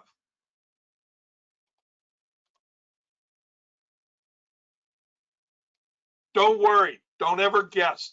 There is no shame whatsoever in telling somebody before you write the report, I don't know what this is. I've never seen it before, or it's beyond my expertise. Be honest with them. If need be, tell them, I'll research it, I'll get back to you. But do all this before you write the report. I get phone calls and emails and so on from many of you asking for technical advice on what I think something might be. And I'm happy to try to answer those things. I would never, ever want anybody to think, or I don't ever want to lead anybody to believe that I know everything that there is in a house, because I don't either. And there are some of you at times, or other home inspectors that I know in even other parts of the country, where I'm not adverse to calling somebody up also and saying, hey, do you know what this is? Because I've never seen it before. That's what this business is all about. We all have our specialties. We all come from different backgrounds. Don't be embarrassed. Don't be ashamed to admit to somebody that I'm really not sure, and let me get more information, and I'll get back to you. But then make sure that that information is contained in your report. And if you have to, if it's one of those items, make sure you take a picture of it. Picture is worth everything. We'll talk about that too.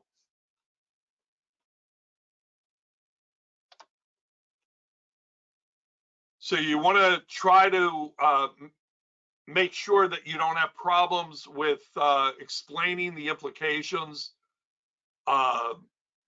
Watch out that you don't provide a conclusion is totally different than an observation. Try to put everything into perspective. One of the problems that I find, as I've said before, is failing to explain even the components that you're looking at. You need to explain the implications of things. So what do? These are possible safety issues, right?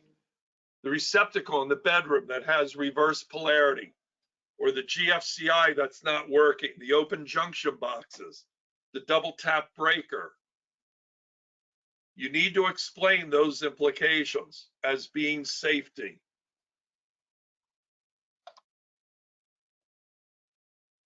So I mentioned this to you before about where you report something and have it read as a conclusion. like a definite as opposed to an observation. You need to report what you observe. And I find this at times in a lot of reports and a lot of the cases that I do, where the home inspector forgot to report what they saw. Watch out where you are giving the implication that you're practicing engineering or like a design professional, where you don't have the expertise or even the license to do so. Same thing even as a potentially doing pest control inspections. Now, we all know in the state of New Jersey, or hopefully you all know this, New Jersey does not license anybody to do pest control inspections, just pest control treatment. But you got to watch some of your wording. Watch out that you don't make any kind of an assumption. So one of the questions that is being posed here, so what exactly is practicing engineering? Yes, we are allowed to call out issues with the structure, but we can't call out the solutions. An example of something like that, you have a, I don't know, let's do this easy, I guess. You have a cracked joist in a basement.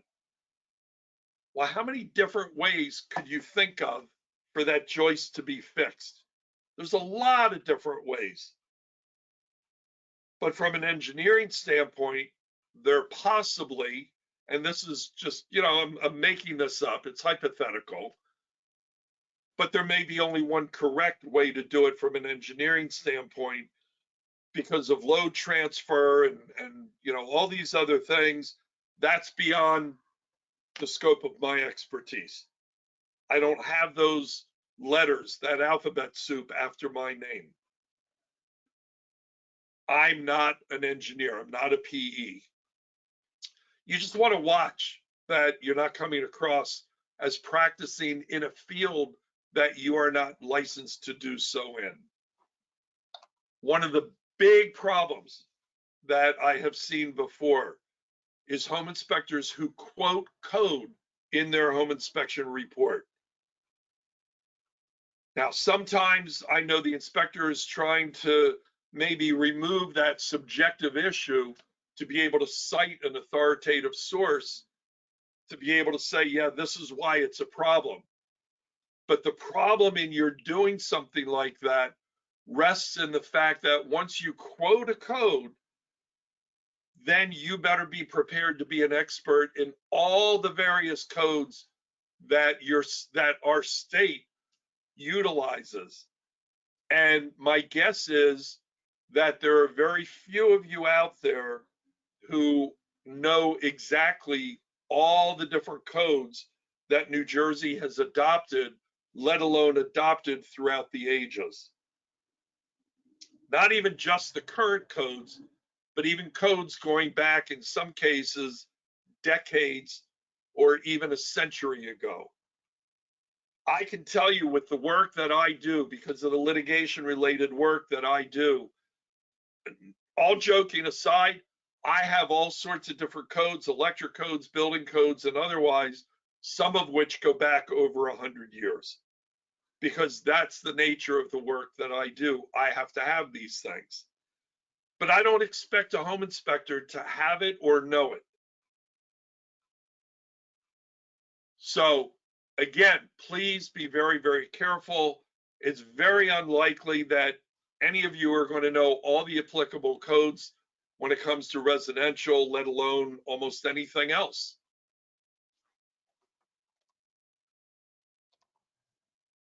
What you may want to do when you're writing your report then is to use some of these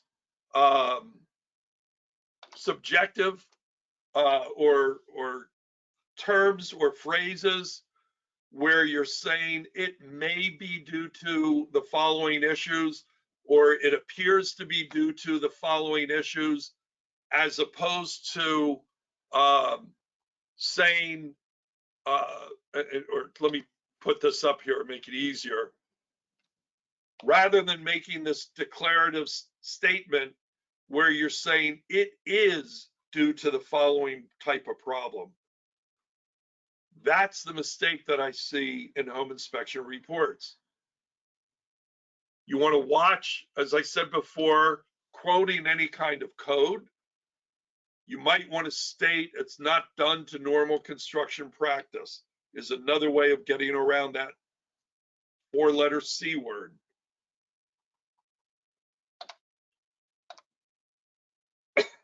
Excuse me. I mentioned to you before, be very, very careful. Do not prioritize your repairs. Watch the recommendations that you make. I have seen home inspectors list their repairs using this as an example, where they will say, this is what has to be done immediately, as opposed to, well, you can do this later on. This is able to be delayed. Or I've seen them listed in an alphabetical or a scaled format where A is maybe of the highest priority, followed by, you know, B, C, D, and so on, or on a scale of 1 to 5, with 1 being the most urgent. This is what we're talking about.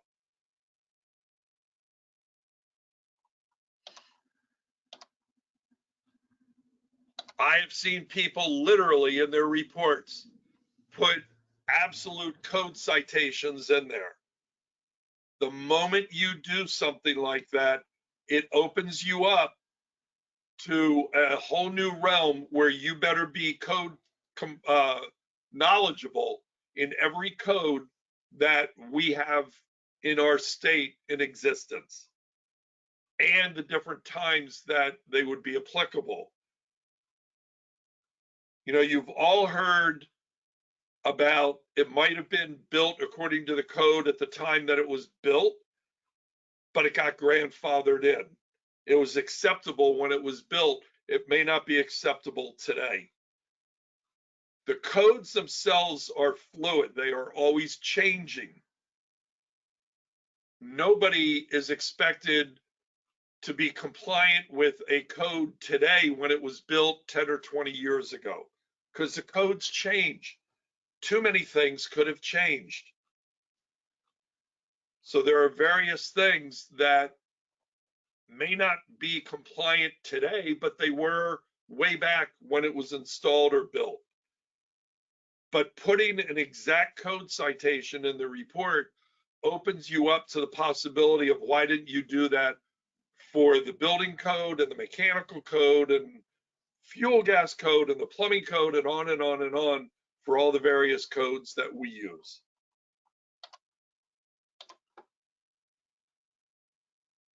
You might also want to be very careful where you cite use of a specific type or piece of equipment. You know, it's one thing where I would say that maybe there was a leak that I found at some pipe joint, a gas leak, but I don't necessarily need to state what the exact equipment was that I used.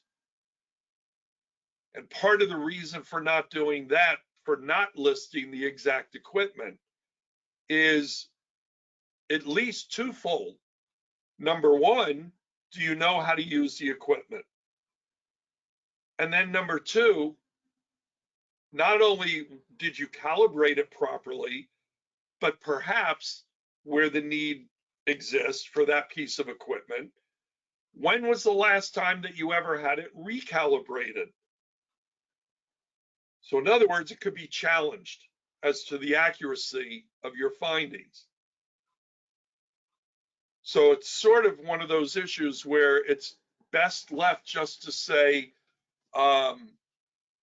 there was a gas leak at this joint, and you need to have whatever professional come out to take a look at it. You know, words to that effect.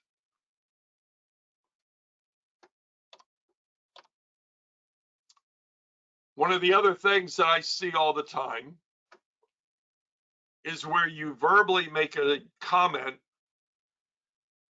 and yet fail to report it.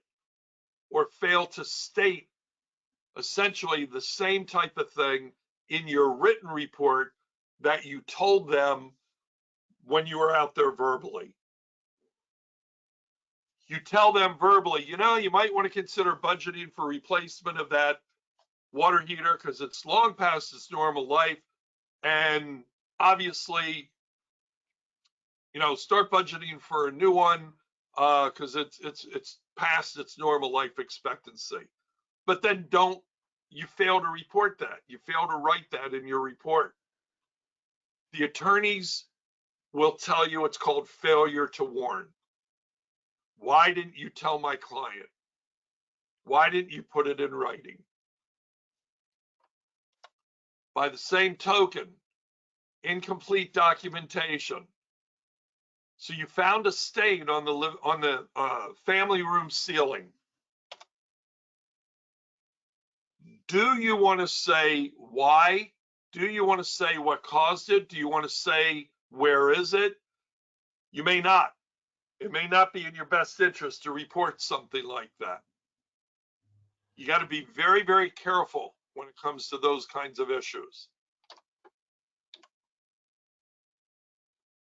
Another big issue, though, is to failing to report those non-visible or inaccessible areas, such that the report makes it sound like all sections of the attic were observed or entered, when the reality of it is maybe only the lower attic was inspected from the access because of the lack of safe flooring. I kind of consider it like this. When you write your report, I sort of tend to believe that your client has the right to think you got in everywhere, you inspected everything, you looked at everything that exists inside and outside the house, unless you tell them otherwise. Because how else are they supposed to totally know what your limitations were? If you don't tell them, I couldn't get into the attic and here's why, or I could only look at it maybe from the access only. When they read the report, if you don't give them that information, they have the right to believe that you physically entered into it.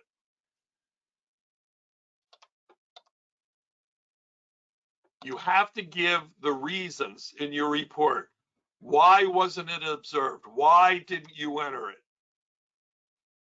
All right, couple of quick examples. Because there was no safe flooring.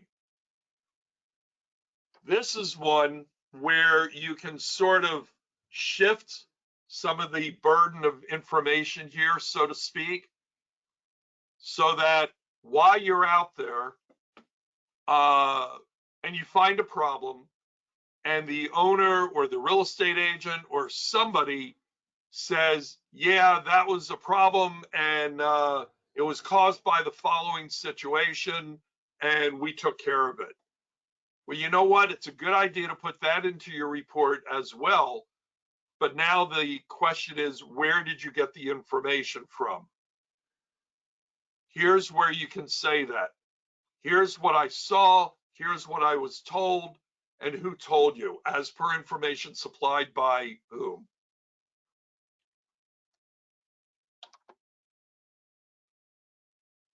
You couldn't get in there. You need to say why. The access was blocked by excessive storage. That's okay. There's nothing wrong with that.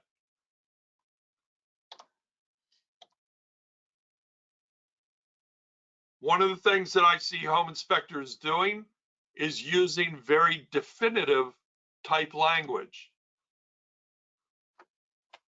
whereby you say the foundation is structurally sound. Well, again, I don't have those letters after my name. I'm not a PE. I'm not doing designs. I'm not doing load calculations and stress analysis and all the rest of it. So what am I left with? Because I still have to look at the foundation. But what I can say is perhaps that the foundation appears to be structurally sound. What's the big difference? One is definitive The other one is an opinion statement. So here's another example for you. I see home inspectors will say that water penetration that I saw in the basement is due to the following things, or is due to some one item. How do you know that? How do you know that it may not be due to perhaps a variety of things? That's where you can get into trouble as well, where you have definitively stated that it is due to, let's say, the improper grading around the house. All right, well, yeah, maybe you do need to regrade, but at the same time, it may be coming from other areas as well. And until you take care of one, you got to go on to the next, to the next, to the next to figure out truly what might be needed to take care of it. Many years ago, I was at an ASHE chapter meeting in Pennsylvania before we had the Southern New Jersey chapter. And we had the leading waterproofing contractor for the whole Delaware Valley came in to talk to us. And I can remember we had a room full of like 80 guys in the room. And I can remember the waterproofing contractor said that when he goes out to look at a house, somebody has called him, said that there's leakage in their home. And they write the report up or write their estimate up and say, it's going to cost 10 or 15,000 to put this basement waterproof system in. And we said to this individual, you know, do you ever walk around the outside of the house and point out all the things that we as a home inspector tell our clients? The need to regrade, clean out the gutters, splash blocks, extenders, and so on. And the guy looked at the audience and said with a very deadpan, straight face, if I ever did that, I would never get a job. Of course, at that point, we pretty much lost interest in what the guy had to say. Well, the big problem with something like that comes back to this definitive language. How do you know that putting in that waterproof system, whatever the system would be, is truly taking care of the problem? The reality in that particular circumstance was all they're doing is putting a Band-Aid on it. They're not taking care of the cause. They're just helping to redirect the water. But again, how do you know that the water penetration is not due to a variety of issues? So just kind of watch giving some kind of definitive statement. One of the things I mentioned to you before, make sure you write complete sentences. Okay, that declarative sentence, usually somewhere no more than about 15 to 20 words. You want to avoid run-on sentences. The KISS principle. Sentence that you write should be as clear and concise and precise as possible. If you have a choice when using words, I would tell you use the one with the higher recognition value. Use plain English. Try to avoid all the technical jargon or legalese. You know, as a home inspector, we love to impress people with our knowledge, right? We all love to be technocrats. But is it going past the ability for our client to understand what we're saying? Sometimes the best choice is to use these easy to understand or non-technical language, but unfortunately, there are those times when you may not have a choice. If there's some term that needs to be explained, it's probably too technical, but there are certain terms that there may not be any other way to explain it. What other way could you explain what knob and tube wire is? other than perhaps to say it's the original wiring system that was installed in a house. Generally speaking, consists of cloth-covered wires and porcelain knobs and tubes. But it's still knob and tube wire. I mean, there's certain terms that you may not be able to get around. Another example of something like that. If we talked about a king stud or a jack stud, and again, with any one of you, if I use those terms, I would expect that you would know exactly what I'm talking about, but your client may not. And therefore, using the word stud might be the better choice of word, only to the extent that your client may have a better understanding of what that is. Now, personally, I've been referred to as a stud many times, but we won't go down that path. Watch your sentences. So you want to make sure that try to explain everything. If you do it the right way, it'll help to eliminate those phone calls that you get afterwards saying, I didn't understand what you were talking about. In addition to that, avoid those short, choppy sentences.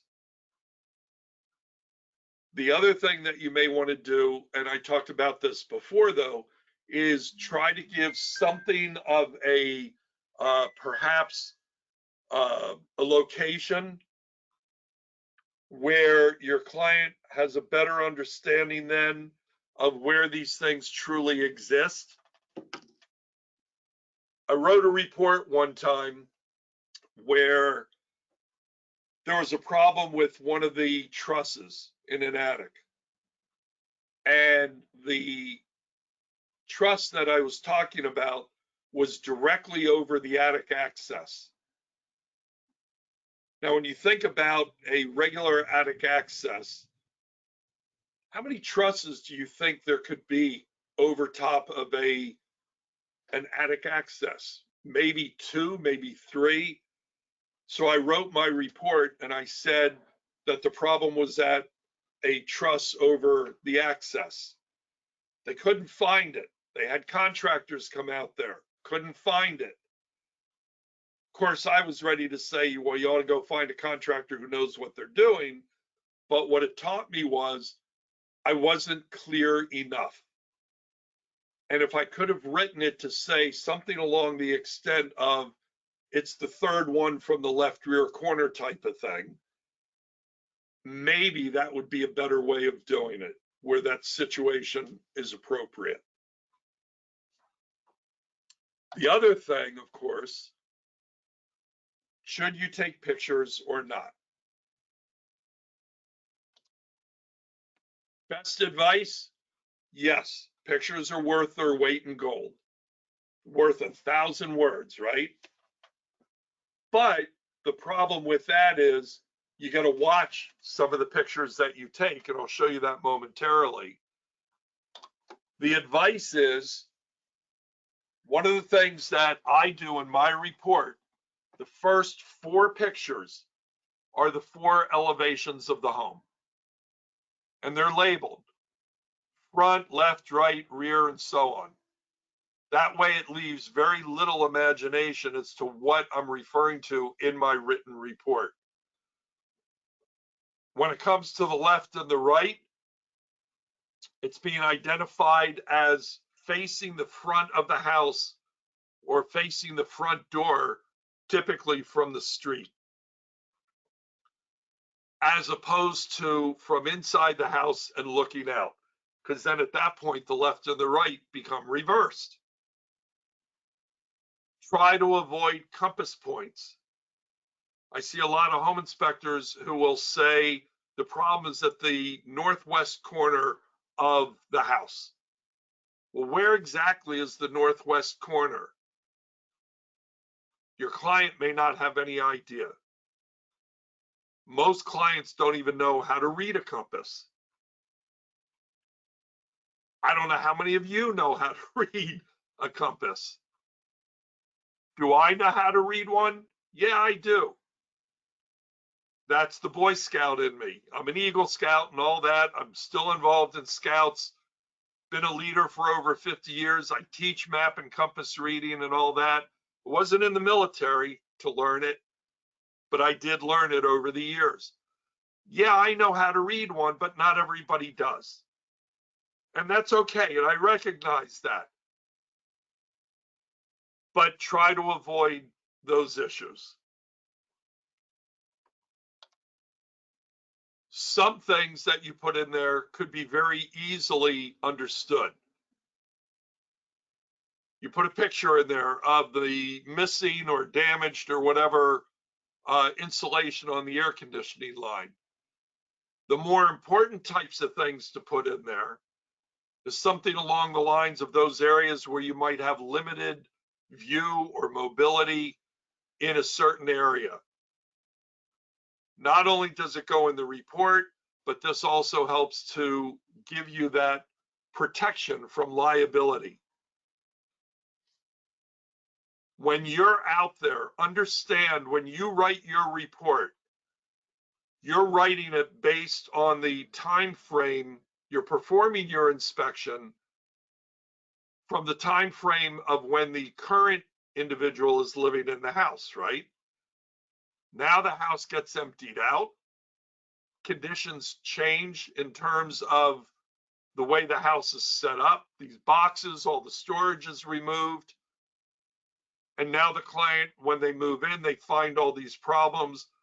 Well, Mr. or Mrs. Home Inspector, why didn't you find the problem when you were there? This is my backup or my proof, if you will, of why my limitations were there.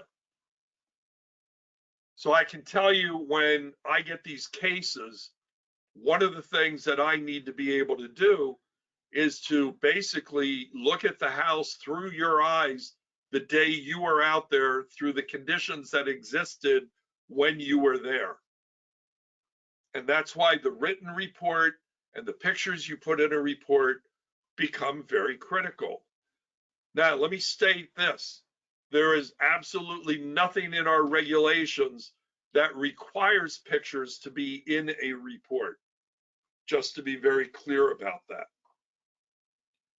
Some pictures should pose themselves as probably self-explanatory, but it doesn't hurt to state it anyway, right? So you have a roof in kind of, shall we say, deplorable condition, but your client may not understand that this is a bad roof, that it needs to be replaced or repaired, as the case may be. Or regrading around the outside. Now that's something that I will talk about in a little bit more detail in a little while. But here's some of the bigger issue. Many years ago, had a home inspector who was a PE, and guy had been a home inspector for many years. Unfortunately, I believe this individual has since passed away. I miss him. But he sent me these pictures. He was doing a home inspection, and these couple of pictures, he wanted my advice on the way he was writing the report. And did I think that the language that he had in the report was proper?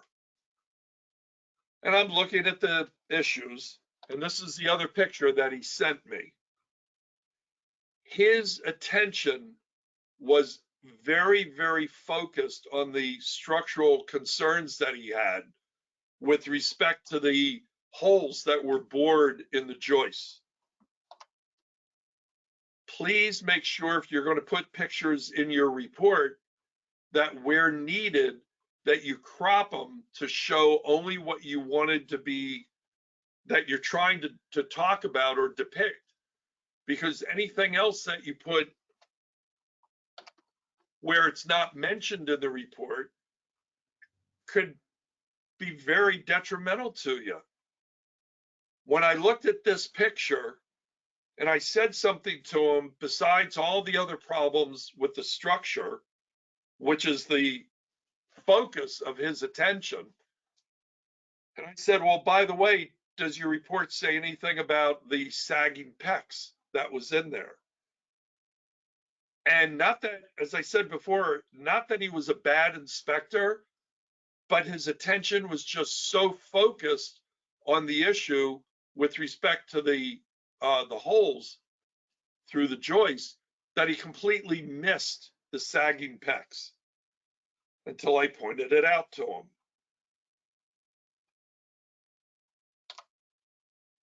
All right, some other things that you may want to think about doing. We are all coming across now these homes that are really in maybe bad shape. You know, kind of like the money pit. You might want to consider putting something in there just to tell your client that, as an example, we tried to tell you about everything that we could. There's a lot of obvious cosmetic and maintenance repair issues, and there may be other things needed that we didn't report. Now, is that going to be the best caveat for you and protector? No. But if perhaps when it's really bad, I've had home inspections where my client says, you know what? I don't care about necessarily all those little kind of nitpicky things. I'm really only concerned about the major issues. Great, then I can focus in on those and write out of my report all the rest of them. The other one that we're all coming across even more so now over the last year or two are homes that have been either renovated or flipped. What you may want to consider doing is putting language in your report that says something to the effect of, you know, when you're out there on site and the contractor, the client tells you that, yeah, the house was just recently renovated. That's why I'm buying it. It's a flipped home, right? Well, you might want to put that in your report. It was recently renovated as per information supplied by whomever it was. But now, to help you out, give your client homework. We recommend checking with the local municipal building inspection department to verify that all necessary permits were obtained and the municipal inspections performed, as there may be possible concealed or hidden problems. Then there's the catch-all. Our company makes no representation regarding any hidden defects that may be present. Is that going to get you out of every problem that exists? No. There are homes, there are lawsuits that I've looked at where basement foundations get covered over. They are finished, or other areas in the house get redone and closed in one way or another. And there are hidden problems. And the other problems that come about are when these guys, the people that are flipping these homes, when they renovate them and they do all sorts of work without having any permits done whatsoever. That's one of the big problems. Did they get permits for everything?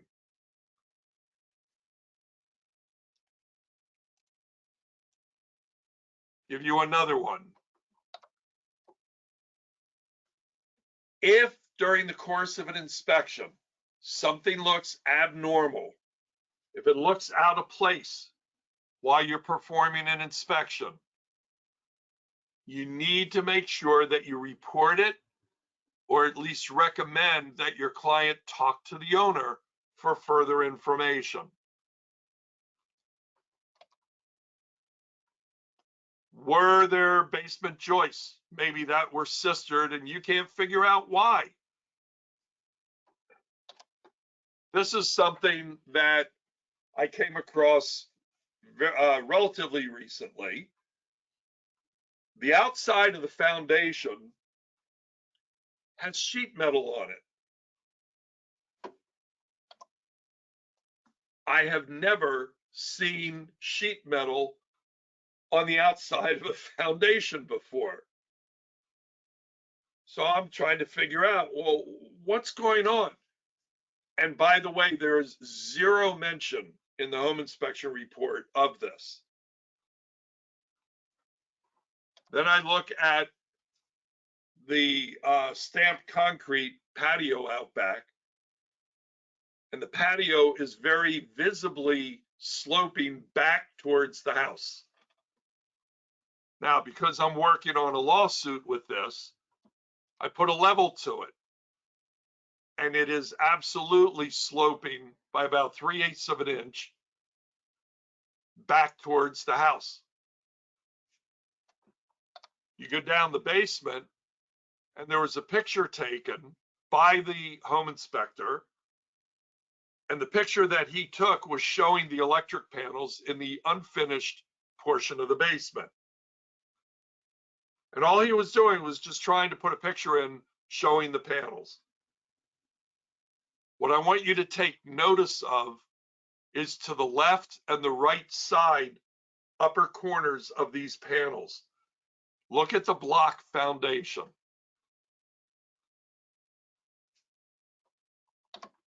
On the right side, you'll see a horizontal crack. The crack extends behind the panels, actually extends behind this pilaster, and it continues into other parts of the basement. The crack was upwards of 1/4 of an inch in various places. The pilaster was not added at all because that pilaster is supporting the girder. So the pilaster was not added. The pilaster, in fact, was never woven into the foundation. But when the walls of the finished portion of the basement were opened up, there are a lot of other cracks going on and really bad water penetration in this basement. There are a lot of other issues that I didn't even bother to show you right now, none of which were in this guy's inspection report. But you see something unusual, like the sheet metal on the outside of a foundation, you got to ask yourself, why would somebody put that on the outside?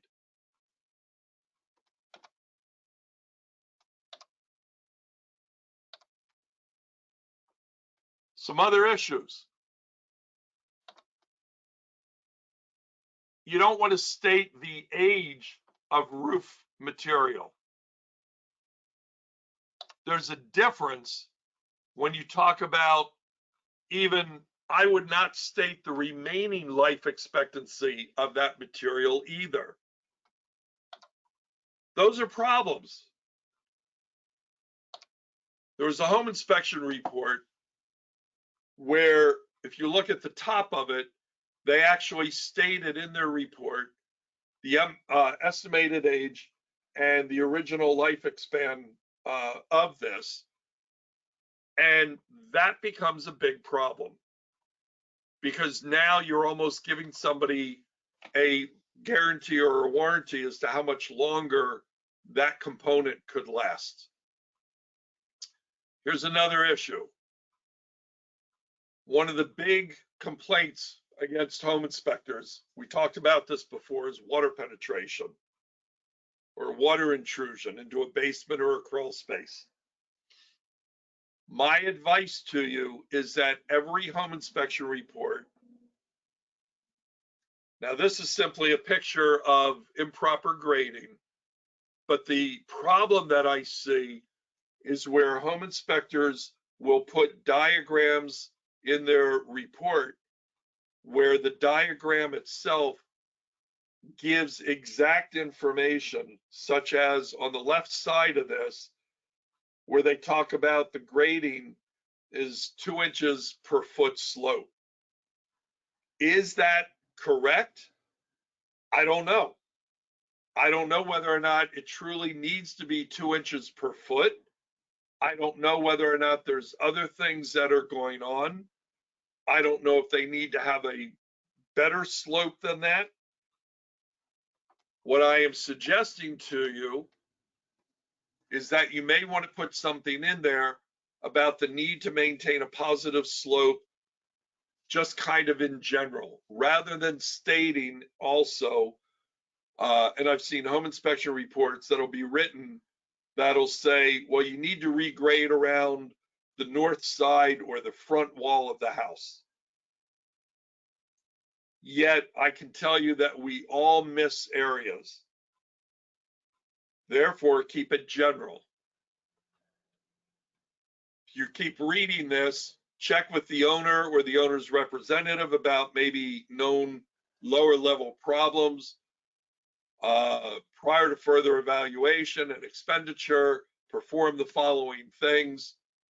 And you tell them, regrade, maintain, reset the splash blocks, clean out the gutters, and so on.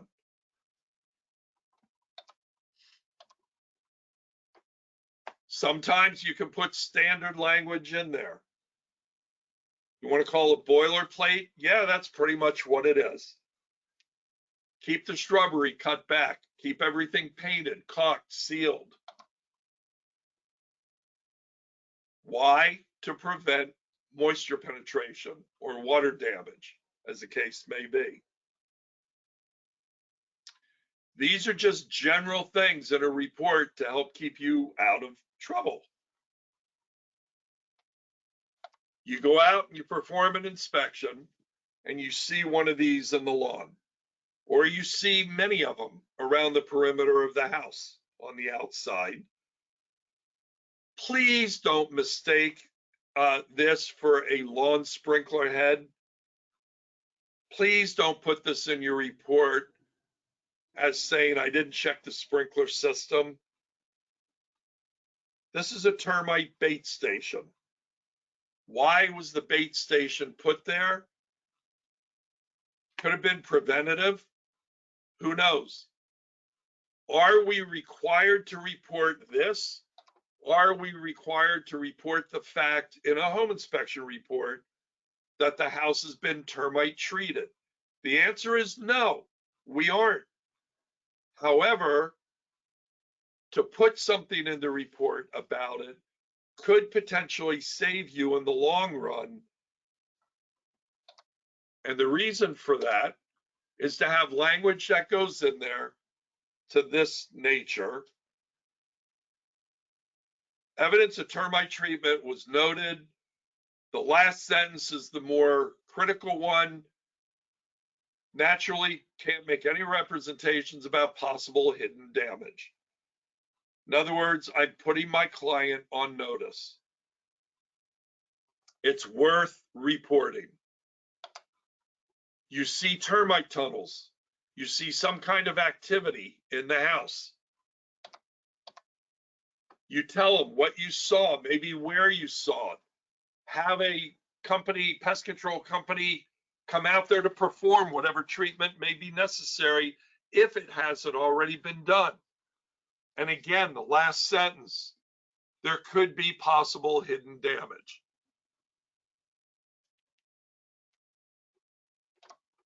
Moving on to some other issues here for you. You go out, you perform an inspection, and you find EIFS or you find hard coat stucco. Now, of course, the first thing is you need to make sure that you identify the proper material because that's required. We have to report through the standards of practice what type of wall cladding or what kind of siding is on the house. So you report it, knowing that there are problems, and we are not required to see, this is where the conflict comes in. We're not required to report latent defects or, those future conditions that could occur. That's all well and good. And I know that's what our law says, but what I'm telling you from a written report standpoint is perhaps where the, again, the attorneys call it failure to warn. And because of the known problems with certain types of materials that are out there, it may very well be within your best interest to report those things.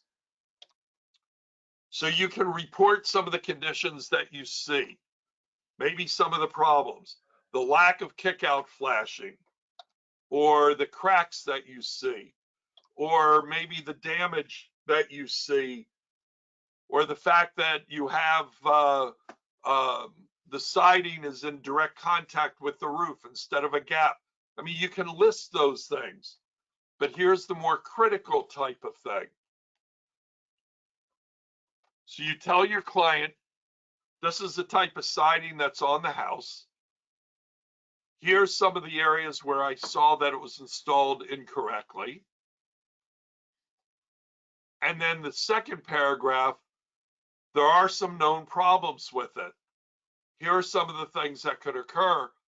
And then you turn around and say, look, you really ought to have a full evaluation by somebody who's qualified to determine whether or not there's any problems that are there. I've seen this happen many times in home inspection reports where the home inspector says, yeah, you've got that kind of siding on the house, but then fails to say anything about having further evaluation done. For the sake of this discussion right now, whether it's EIFS, whether it's hard coat, you know, traditional old-fashioned cement-based stucco that's on there, or even a lot of you refer to it as cultured stone, adhered manufactured masonry veneer, or that stone veneer that's on there, all of those should have that further evaluation done. They all have the same known potential for problems. Here's where I get to do my own little plug right now. So then when you tell your client that there's a problem and your client says, well, who should I get to do the inspection? By the way, I'm the only one that you should ever recommend. That would be unfair of me because there are some others of you out there who do these inspections. But of course, I'm the only one you want to recommend because I'm the best at it. So let me keep going here. Other things. Do you ever make any comments about issues that are old? Well, you know, you all get taught when you look at some of these older systems, components. One of the things that you wouldn't hurt for you to do is to put some kind of a comment in there at the very least. And let's just assume that this unit is still functioning today. And it could very well be. This thing is ancient. There's no question about it. But we all know that this thing has long outlived its normal life. That's where you want to put in writing in your report, budget for a new one. The flip side of that is you go out and you have a, what I will call a newer appliance. Now, on the one hand, when it's old, we told our client budget for a new one. But in the written report, why not put something in there to shift the potential burden of liability away from you, where you can say, hey, this thing looks like it's relatively new. You might want to get whatever guarantees or warranties that may be in effect. And the reason for that, should there then turn around to be a problem based on something with it, instead of them necessarily coming back to you, you might be able to turn around and say, hey, I told you this thing was new. How do I know that? Because I was able to read the data plate and figure that one out.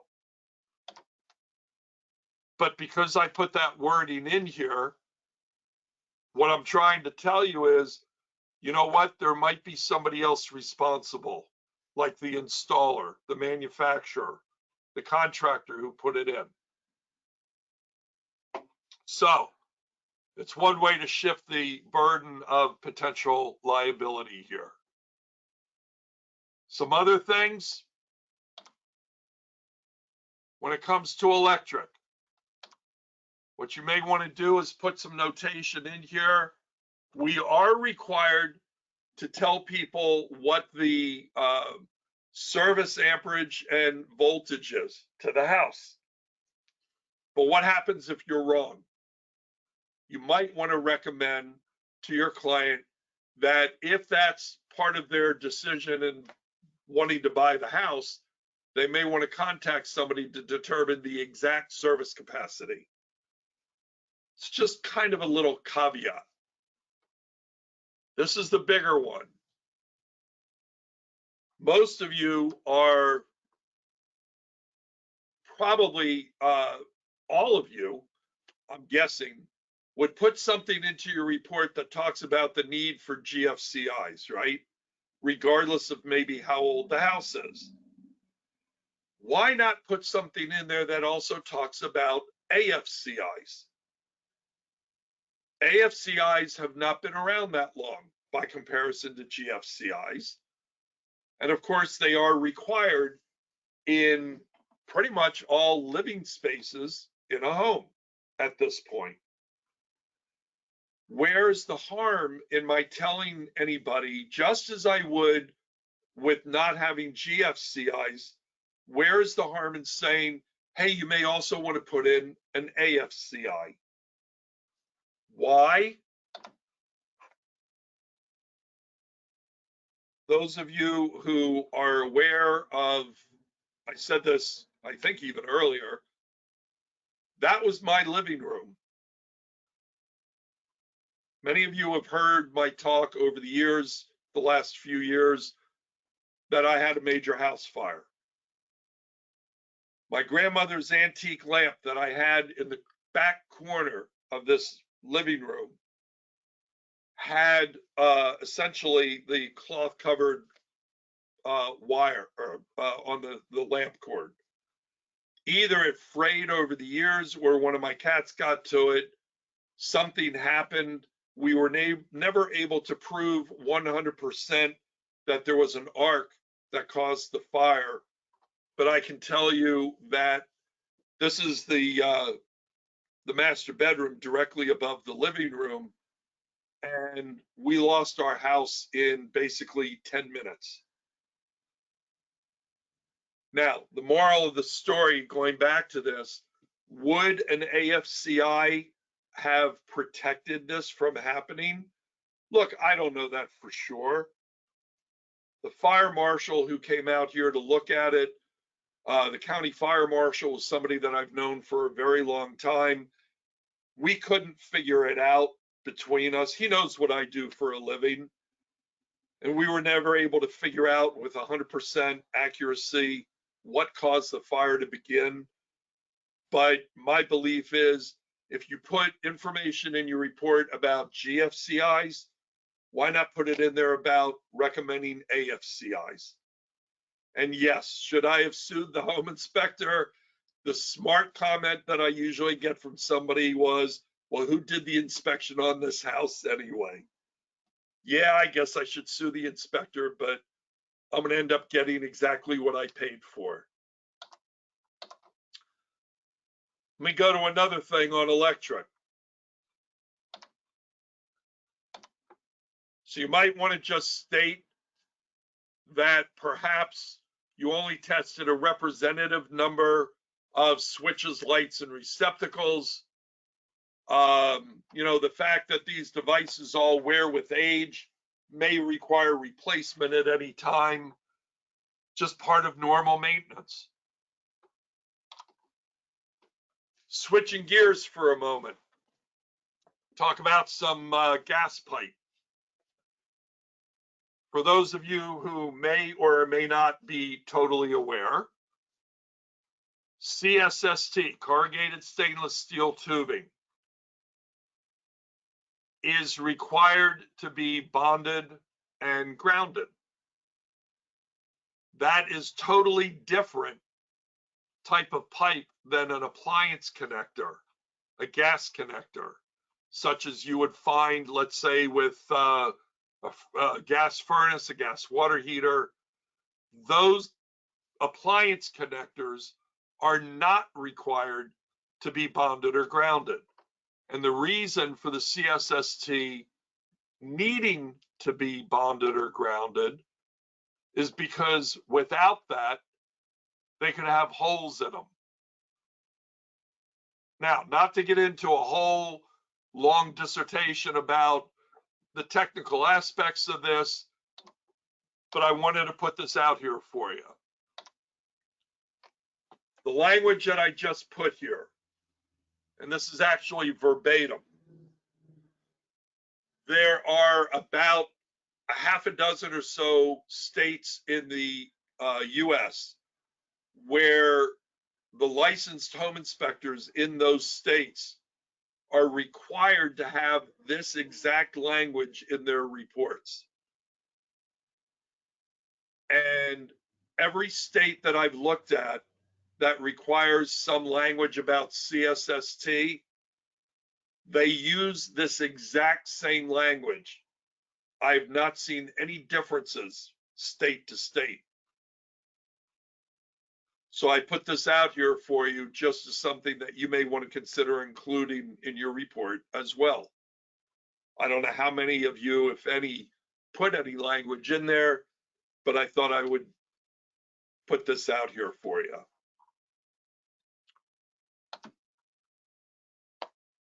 Technically, yeah, there's maximum length of the bonding conductor for all these types of pipes. You can find information available even online if you want to do that. But I think that this is not a bad idea for you to put it in your report.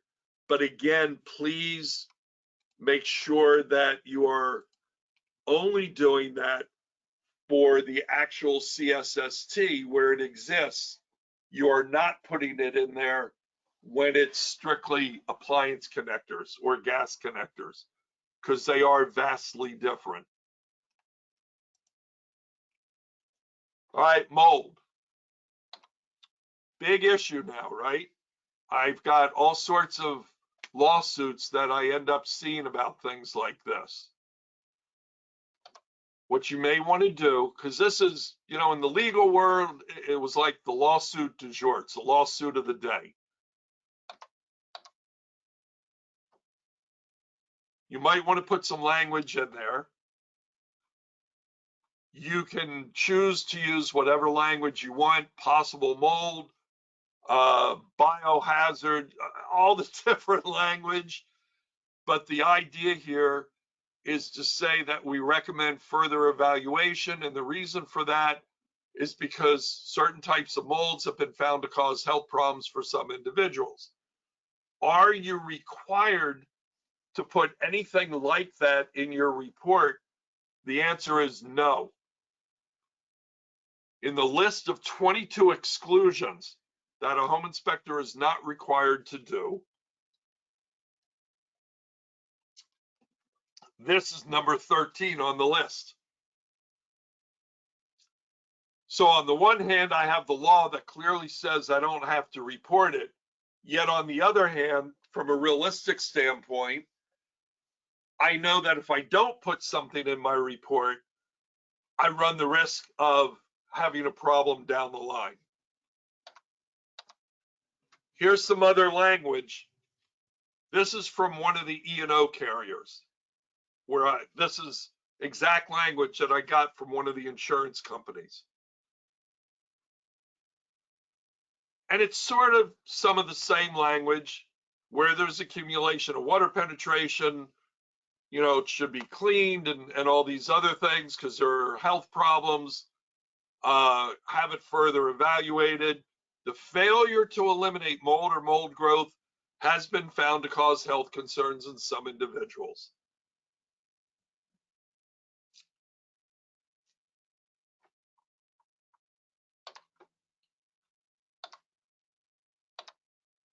It's a lawsuit that I had to go out and look at. And there were claims with respect to a wet basement and some structural things.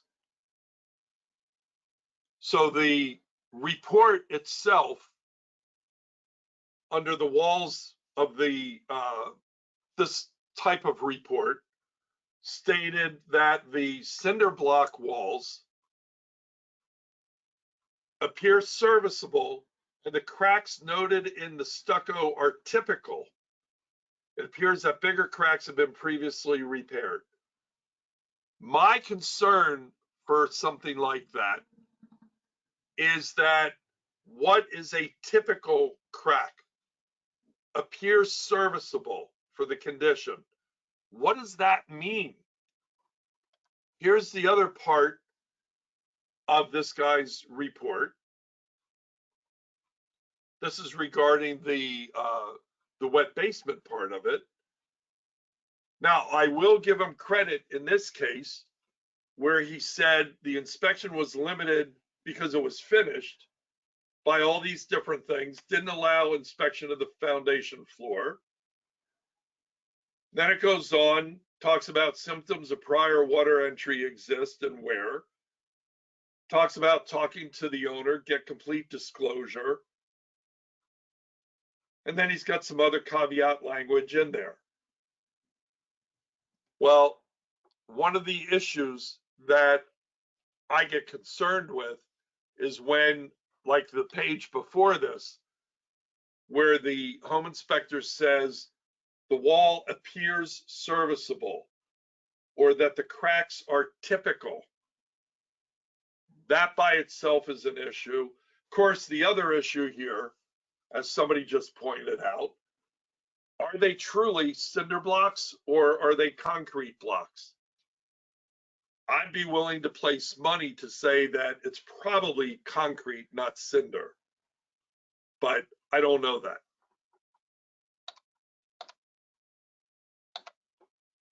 This was a home inspection report that used to be available. You could buy this.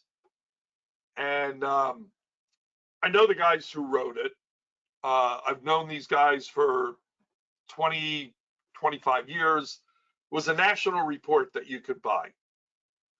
And here again, the report, when it came to the structure, it talks about the foundation was not visible. All right. The columns are masonry block. And when you read further down, talks about the foundation, the slab was not visible due to carpet, floor covering, and all that, and the ventilation is serviceable. Well, again, I come back and I ask, what exactly is serviceable? And when we get to talking about the floor framing, he talks about joists, conventional wood framing, all appear serviceable. Now, he does put something in there, not fully visible, which I couldn't read his writing here, but I believe he's talking about because of foam. There was a big issue here.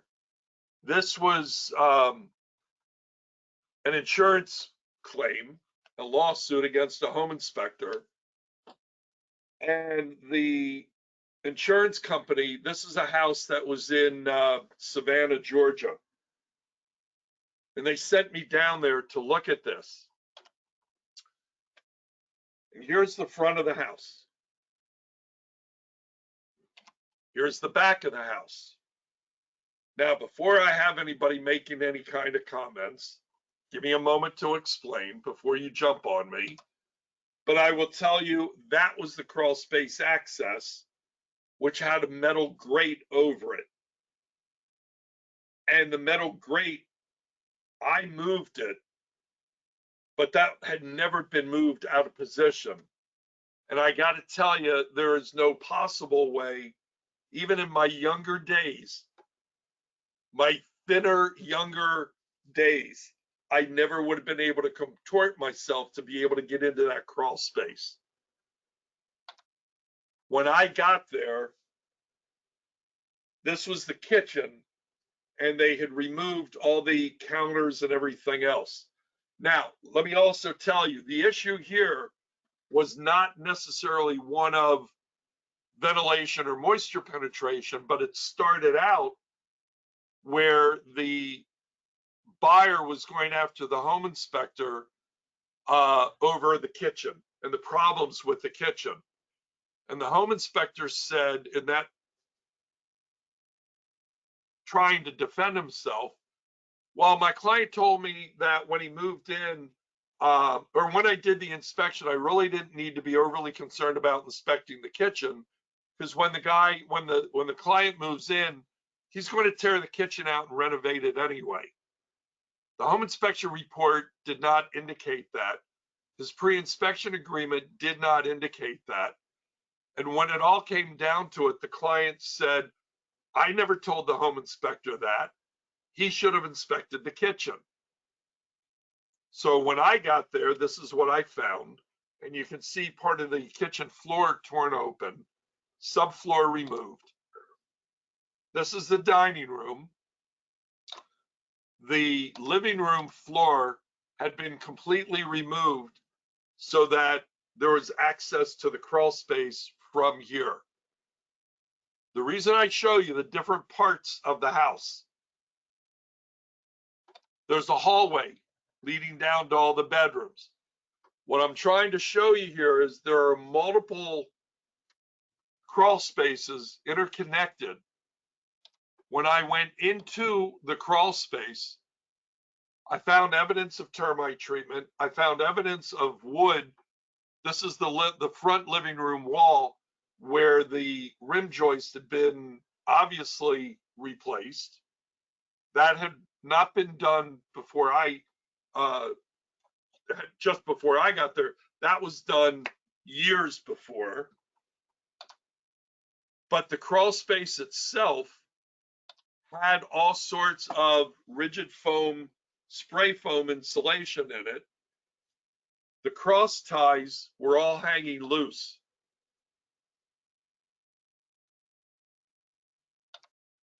I cleared all the cobwebs out of this crawl space.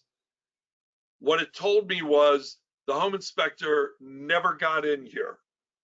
Yet his report, when you read it, gives the impression that he got into the crawl space and got through it.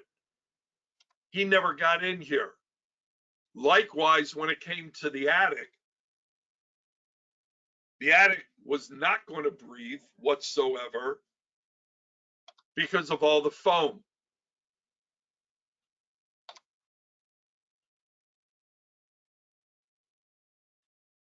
There were major problems.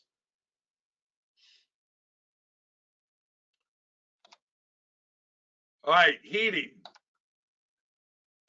Comes to heat exchangers. You might want to say something in your report about recommending that the heat exchangers be inspected, because we can't see them without complete disassembly, right? And you might also want to recommend having the chimney cleaned out before it's used for safe operation. So speaking of chimneys, just for the moment, masonry chimneys, my suggestion for all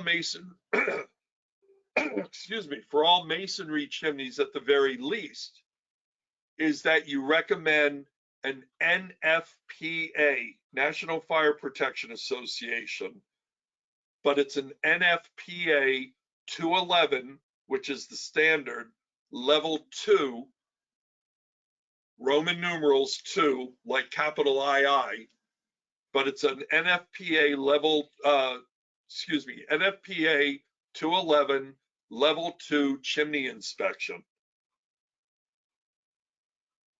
Now, the gist of that type of a chimney inspection is that whoever comes out to do it is going to put, generally speaking, they put a camera through the flue to check it out. They do a lot more than that. I don't mean to make it sound that simple, but it's a lot further, more kind of invasive evaluation than anything that you as a home inspector would be able to see or be able to do. And again, I know some of you who are on this tonight are branching out and doing those kinds of inspections. So there are guys that are out there that are doing them. Typically, the companies, home inspectors or otherwise who are doing those inspections are usually certified by CSIA, as the Chimney Safety Institute of America. But I would recommend that you have that kind of an inspection done. I put that in my report. Another thing with regard to the adequacy of the heating, we are not required to report the adequacy of or the heating distribution in the house, but yet you might want to put something in there. Oil tanks. If you see any kind of a stub anywhere that could be an oil tank, I would definitely recommend writing something in the report that there could be an underground tank. And you may want to put something in there about recommending that they have proper, have a tank test or done for that. It's different kinds that can be done. There's GPR, which is ground penetrating radar, tank sweeps. But it'd be a good idea to recommend for oil tanks that that be done. Remember, I told you I believe I hold the nation's lawsuit right now, the oldest one, at about 26, 27 years after the home inspection. Somebody tried to come after me because of an oil tank line. So the moral of everything that we just did, you need to write your report not only to comply with, obviously, the state regulations, but I would tell you to write your report essentially to the jury. Why? Because when all is said and done, the jury never heard what you said out in the field. The jury can only base their decision on the facts that are in the report. Think of it this way. What do you have to show for your work at the end of an inspection? And I don't mean the paycheck that you just got or the money you just got for doing the inspection. But what do you have to show for your work? All you have to show for it is your report. We didn't manufacture it. We didn't build it. We didn't install it. We don't maintain it. We don't do any of those things. All we do is inspect it. And when you're out there performing your inspection, it's basically the time that you're out there is like a snapshot in the history of the home. That's the only thing that you can look at when you're out there. You only have a limited amount of time.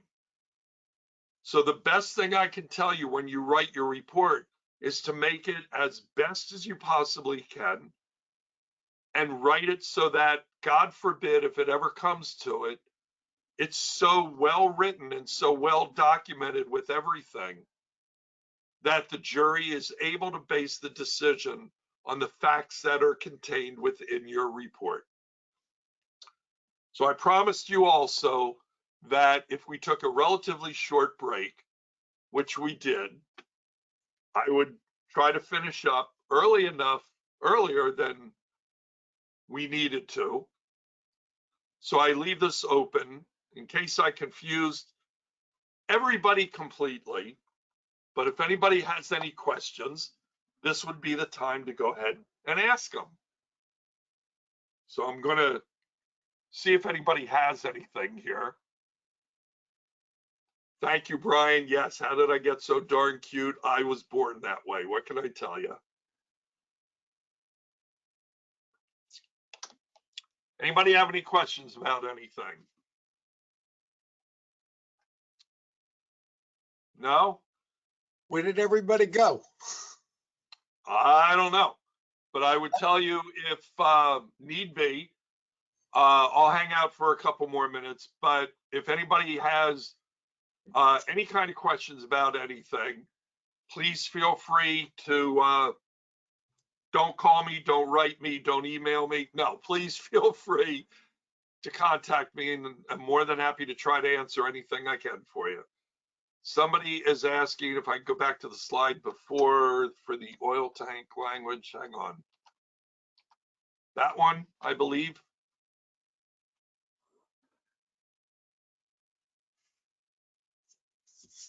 So I'll leave this up here for a moment. And Neil, if you want to, or Rick,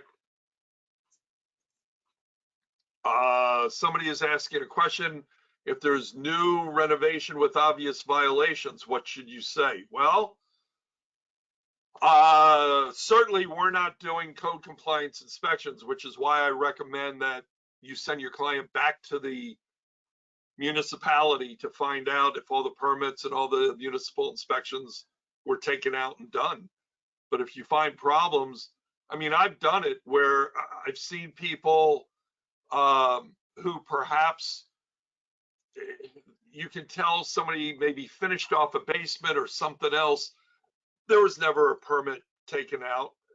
So yeah, I would send them back to see whether or not there was ever a permit ever obtained. Any thoughts about inspections during COVID? Well, yeah, just be safe. I'm not sure what kind of liability you're asking about. There are home inspectors who have not worked in the last year because of various reasons, health-related reasons or concerns, and that's okay. I mean, that's, everybody's individuality with that. Likewise, I'm not overly comfortable having the clients and the agents and all the other people around me when I'm doing an inspection either. So that's up to you how you want to handle that. That's all. Anybody else have any questions about anything? Again, I'll hang out for a couple of minutes, but Neil or Rick, I guess if you want to kind of wrap this up for everybody, maybe. I think Rick fell asleep. No, I'm problem. here. Okay, I didn't know I was off of mute. So if anybody has any other questions for Dave, you can put it in the chat or you can just ask him now. Otherwise, you are free to go. Thank you for attending our spring seminar, and we hopefully will be doing an attendance seminar in the fall. Hopefully, we're trending that way. But does anybody have any other questions? No. And as Neil mentioned earlier, be patient. We have to do all these seminar certificates and email them out to everybody. It's a little bit harder than handing them out at the door. So just be patient with Neil. All right. Thank you for everybody for coming. The certs will be going out. Don't worry. Thanks, Neil. Whoever said that, you're welcome. It was John. Okay. Hi, David. It's Michael Bosco. Hey, Mike, what's up? Hey, I was just looking for the report verbiage that you threw up there quickly, just after chimneys and before. I was looking up the chimney inspections that you were advising, and I missed what you had said right after the chimneys would be a good thing to keep contained in our reports. It was right before the oil tank verbiage. Oil tank, wait a minute. Probably this one more than likely about having the heat exchangers inspected. No, I got that. It was Level 2 chimney. Oh, I didn't have a slide up there. I was just talking about it. Yeah, the chimney came after this, right? I was talking about having a level 2 inspection done. That's all. Right. And I was looking that up, and then whatever you put up right after that is what I missed. Probably Verbiage. a picture of an oil No, tank. recommended verbiage for something else, and I just missed it. I'm not sure. NFP level 2, if you can give the information that again one more time. We're level 2. NFPA 211 level 2 Roman numeral 2 is the one that you want. One more Right. time. What, I missed the first. NFPA, National Fire Protection Association, Okay, it's the A, 211. NFPA 211 level 2 inspection.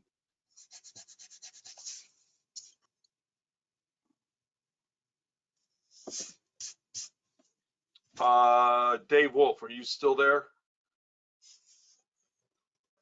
Yes, I am. Okay, so your question about windows less than 18 above the floor, like 10 inches. I assume you're talking about with respect to safety glazed or otherwise tempered glass. When they're not tempered glass. See, here's the problem. I know what you're talking about. Should you put something in the report? Well, yeah, you should from a safety standpoint, but the other issue potentially, if you start citing the lack of safety glazing on a particular area, have you then looked every other place where it should exist? And the way around that is to say, and this is not necessarily the right answer, but the way around that is to say that truly is a code compliance issue, and therefore you're not required to report that it is there or is not there. Okay.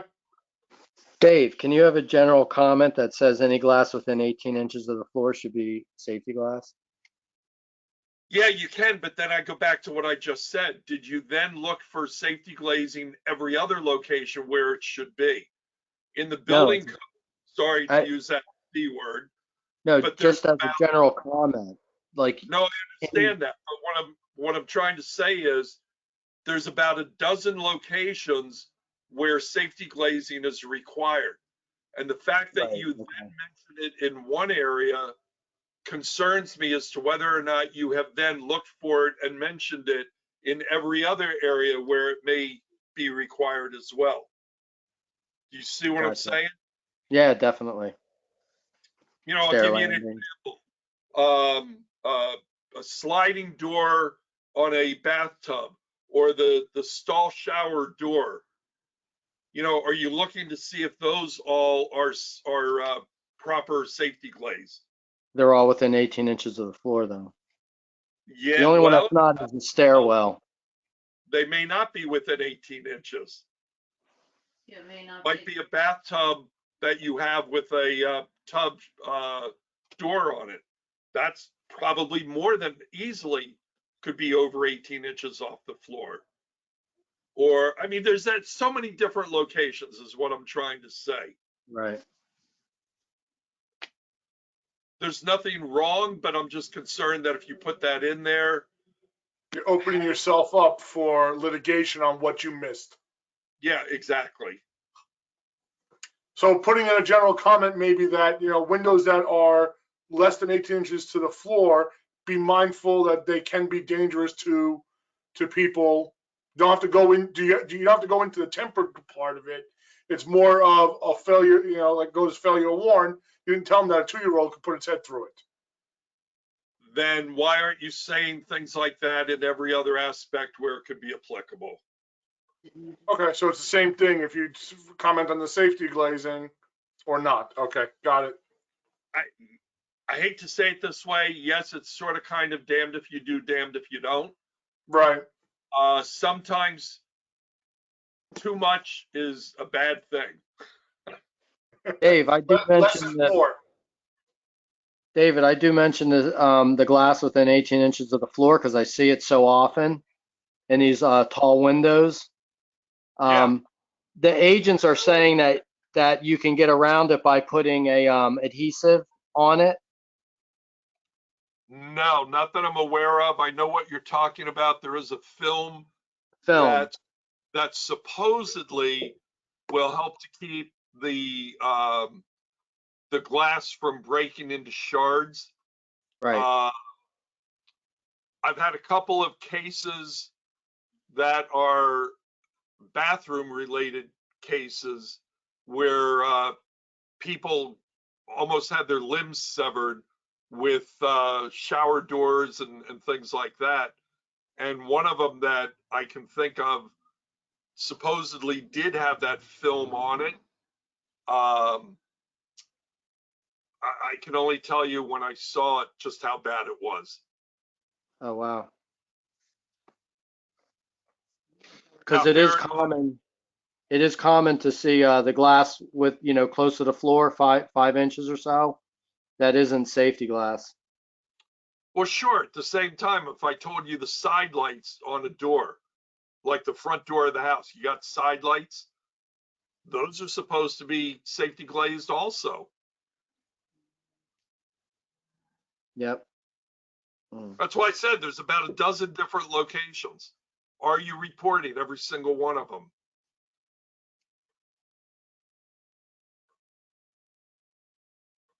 Anybody else have any questions here?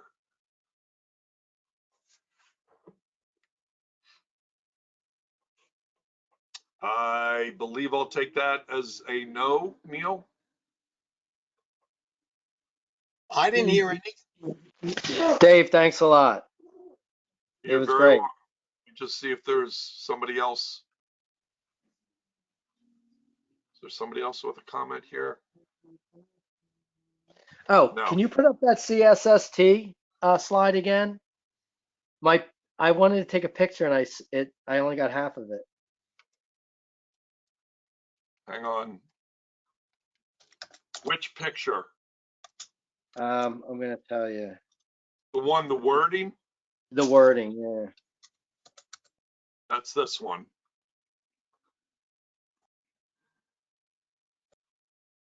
Give me 1 second.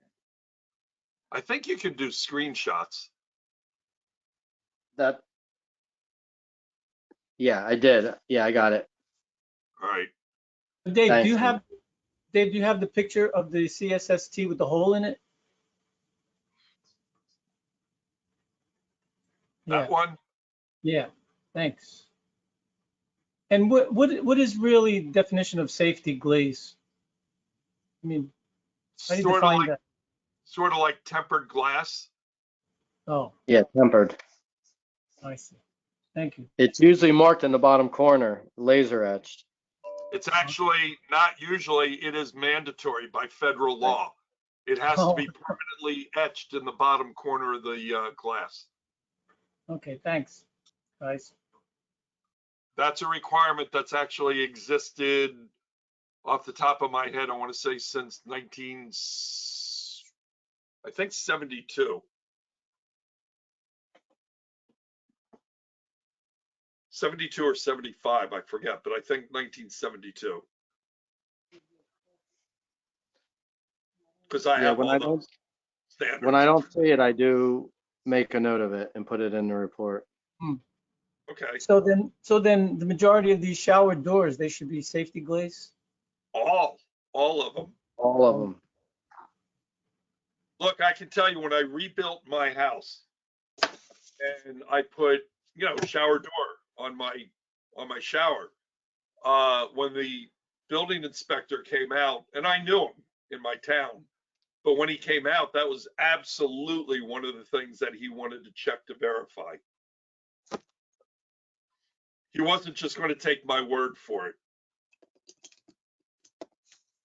And he knew what I did for a living. He knows the licenses I have, but he had to do his job, and I respect that.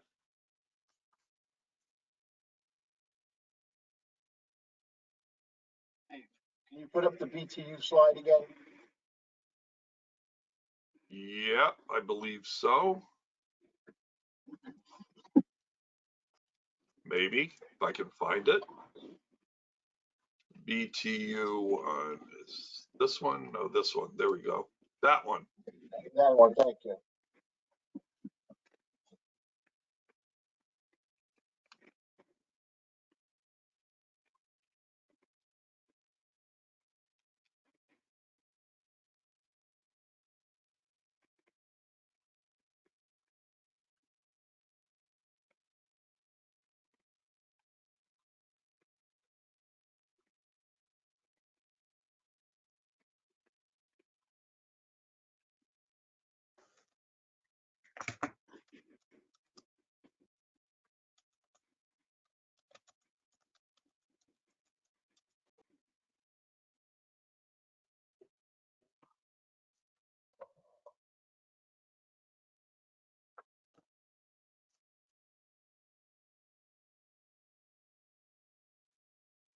Good night, ladies. Thank you.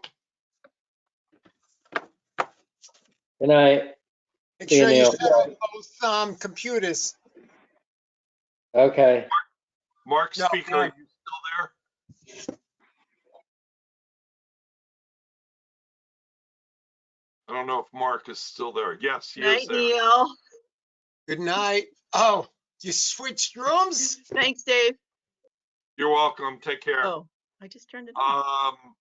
Mark, did you have a question for me? I don't know if you have a speaker. I mean, a microphone. Who's he talking to?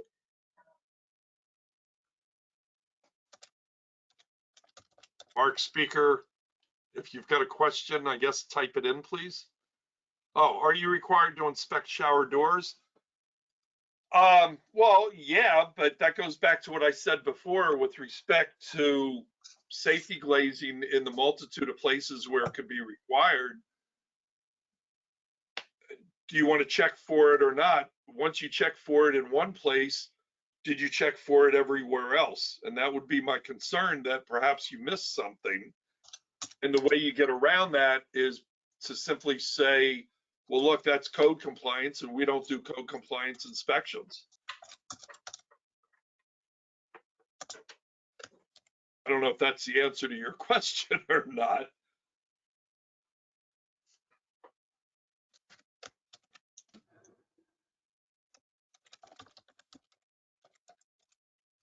By the way, Neil, I'm going to, I think, turn off the recording. Or did you?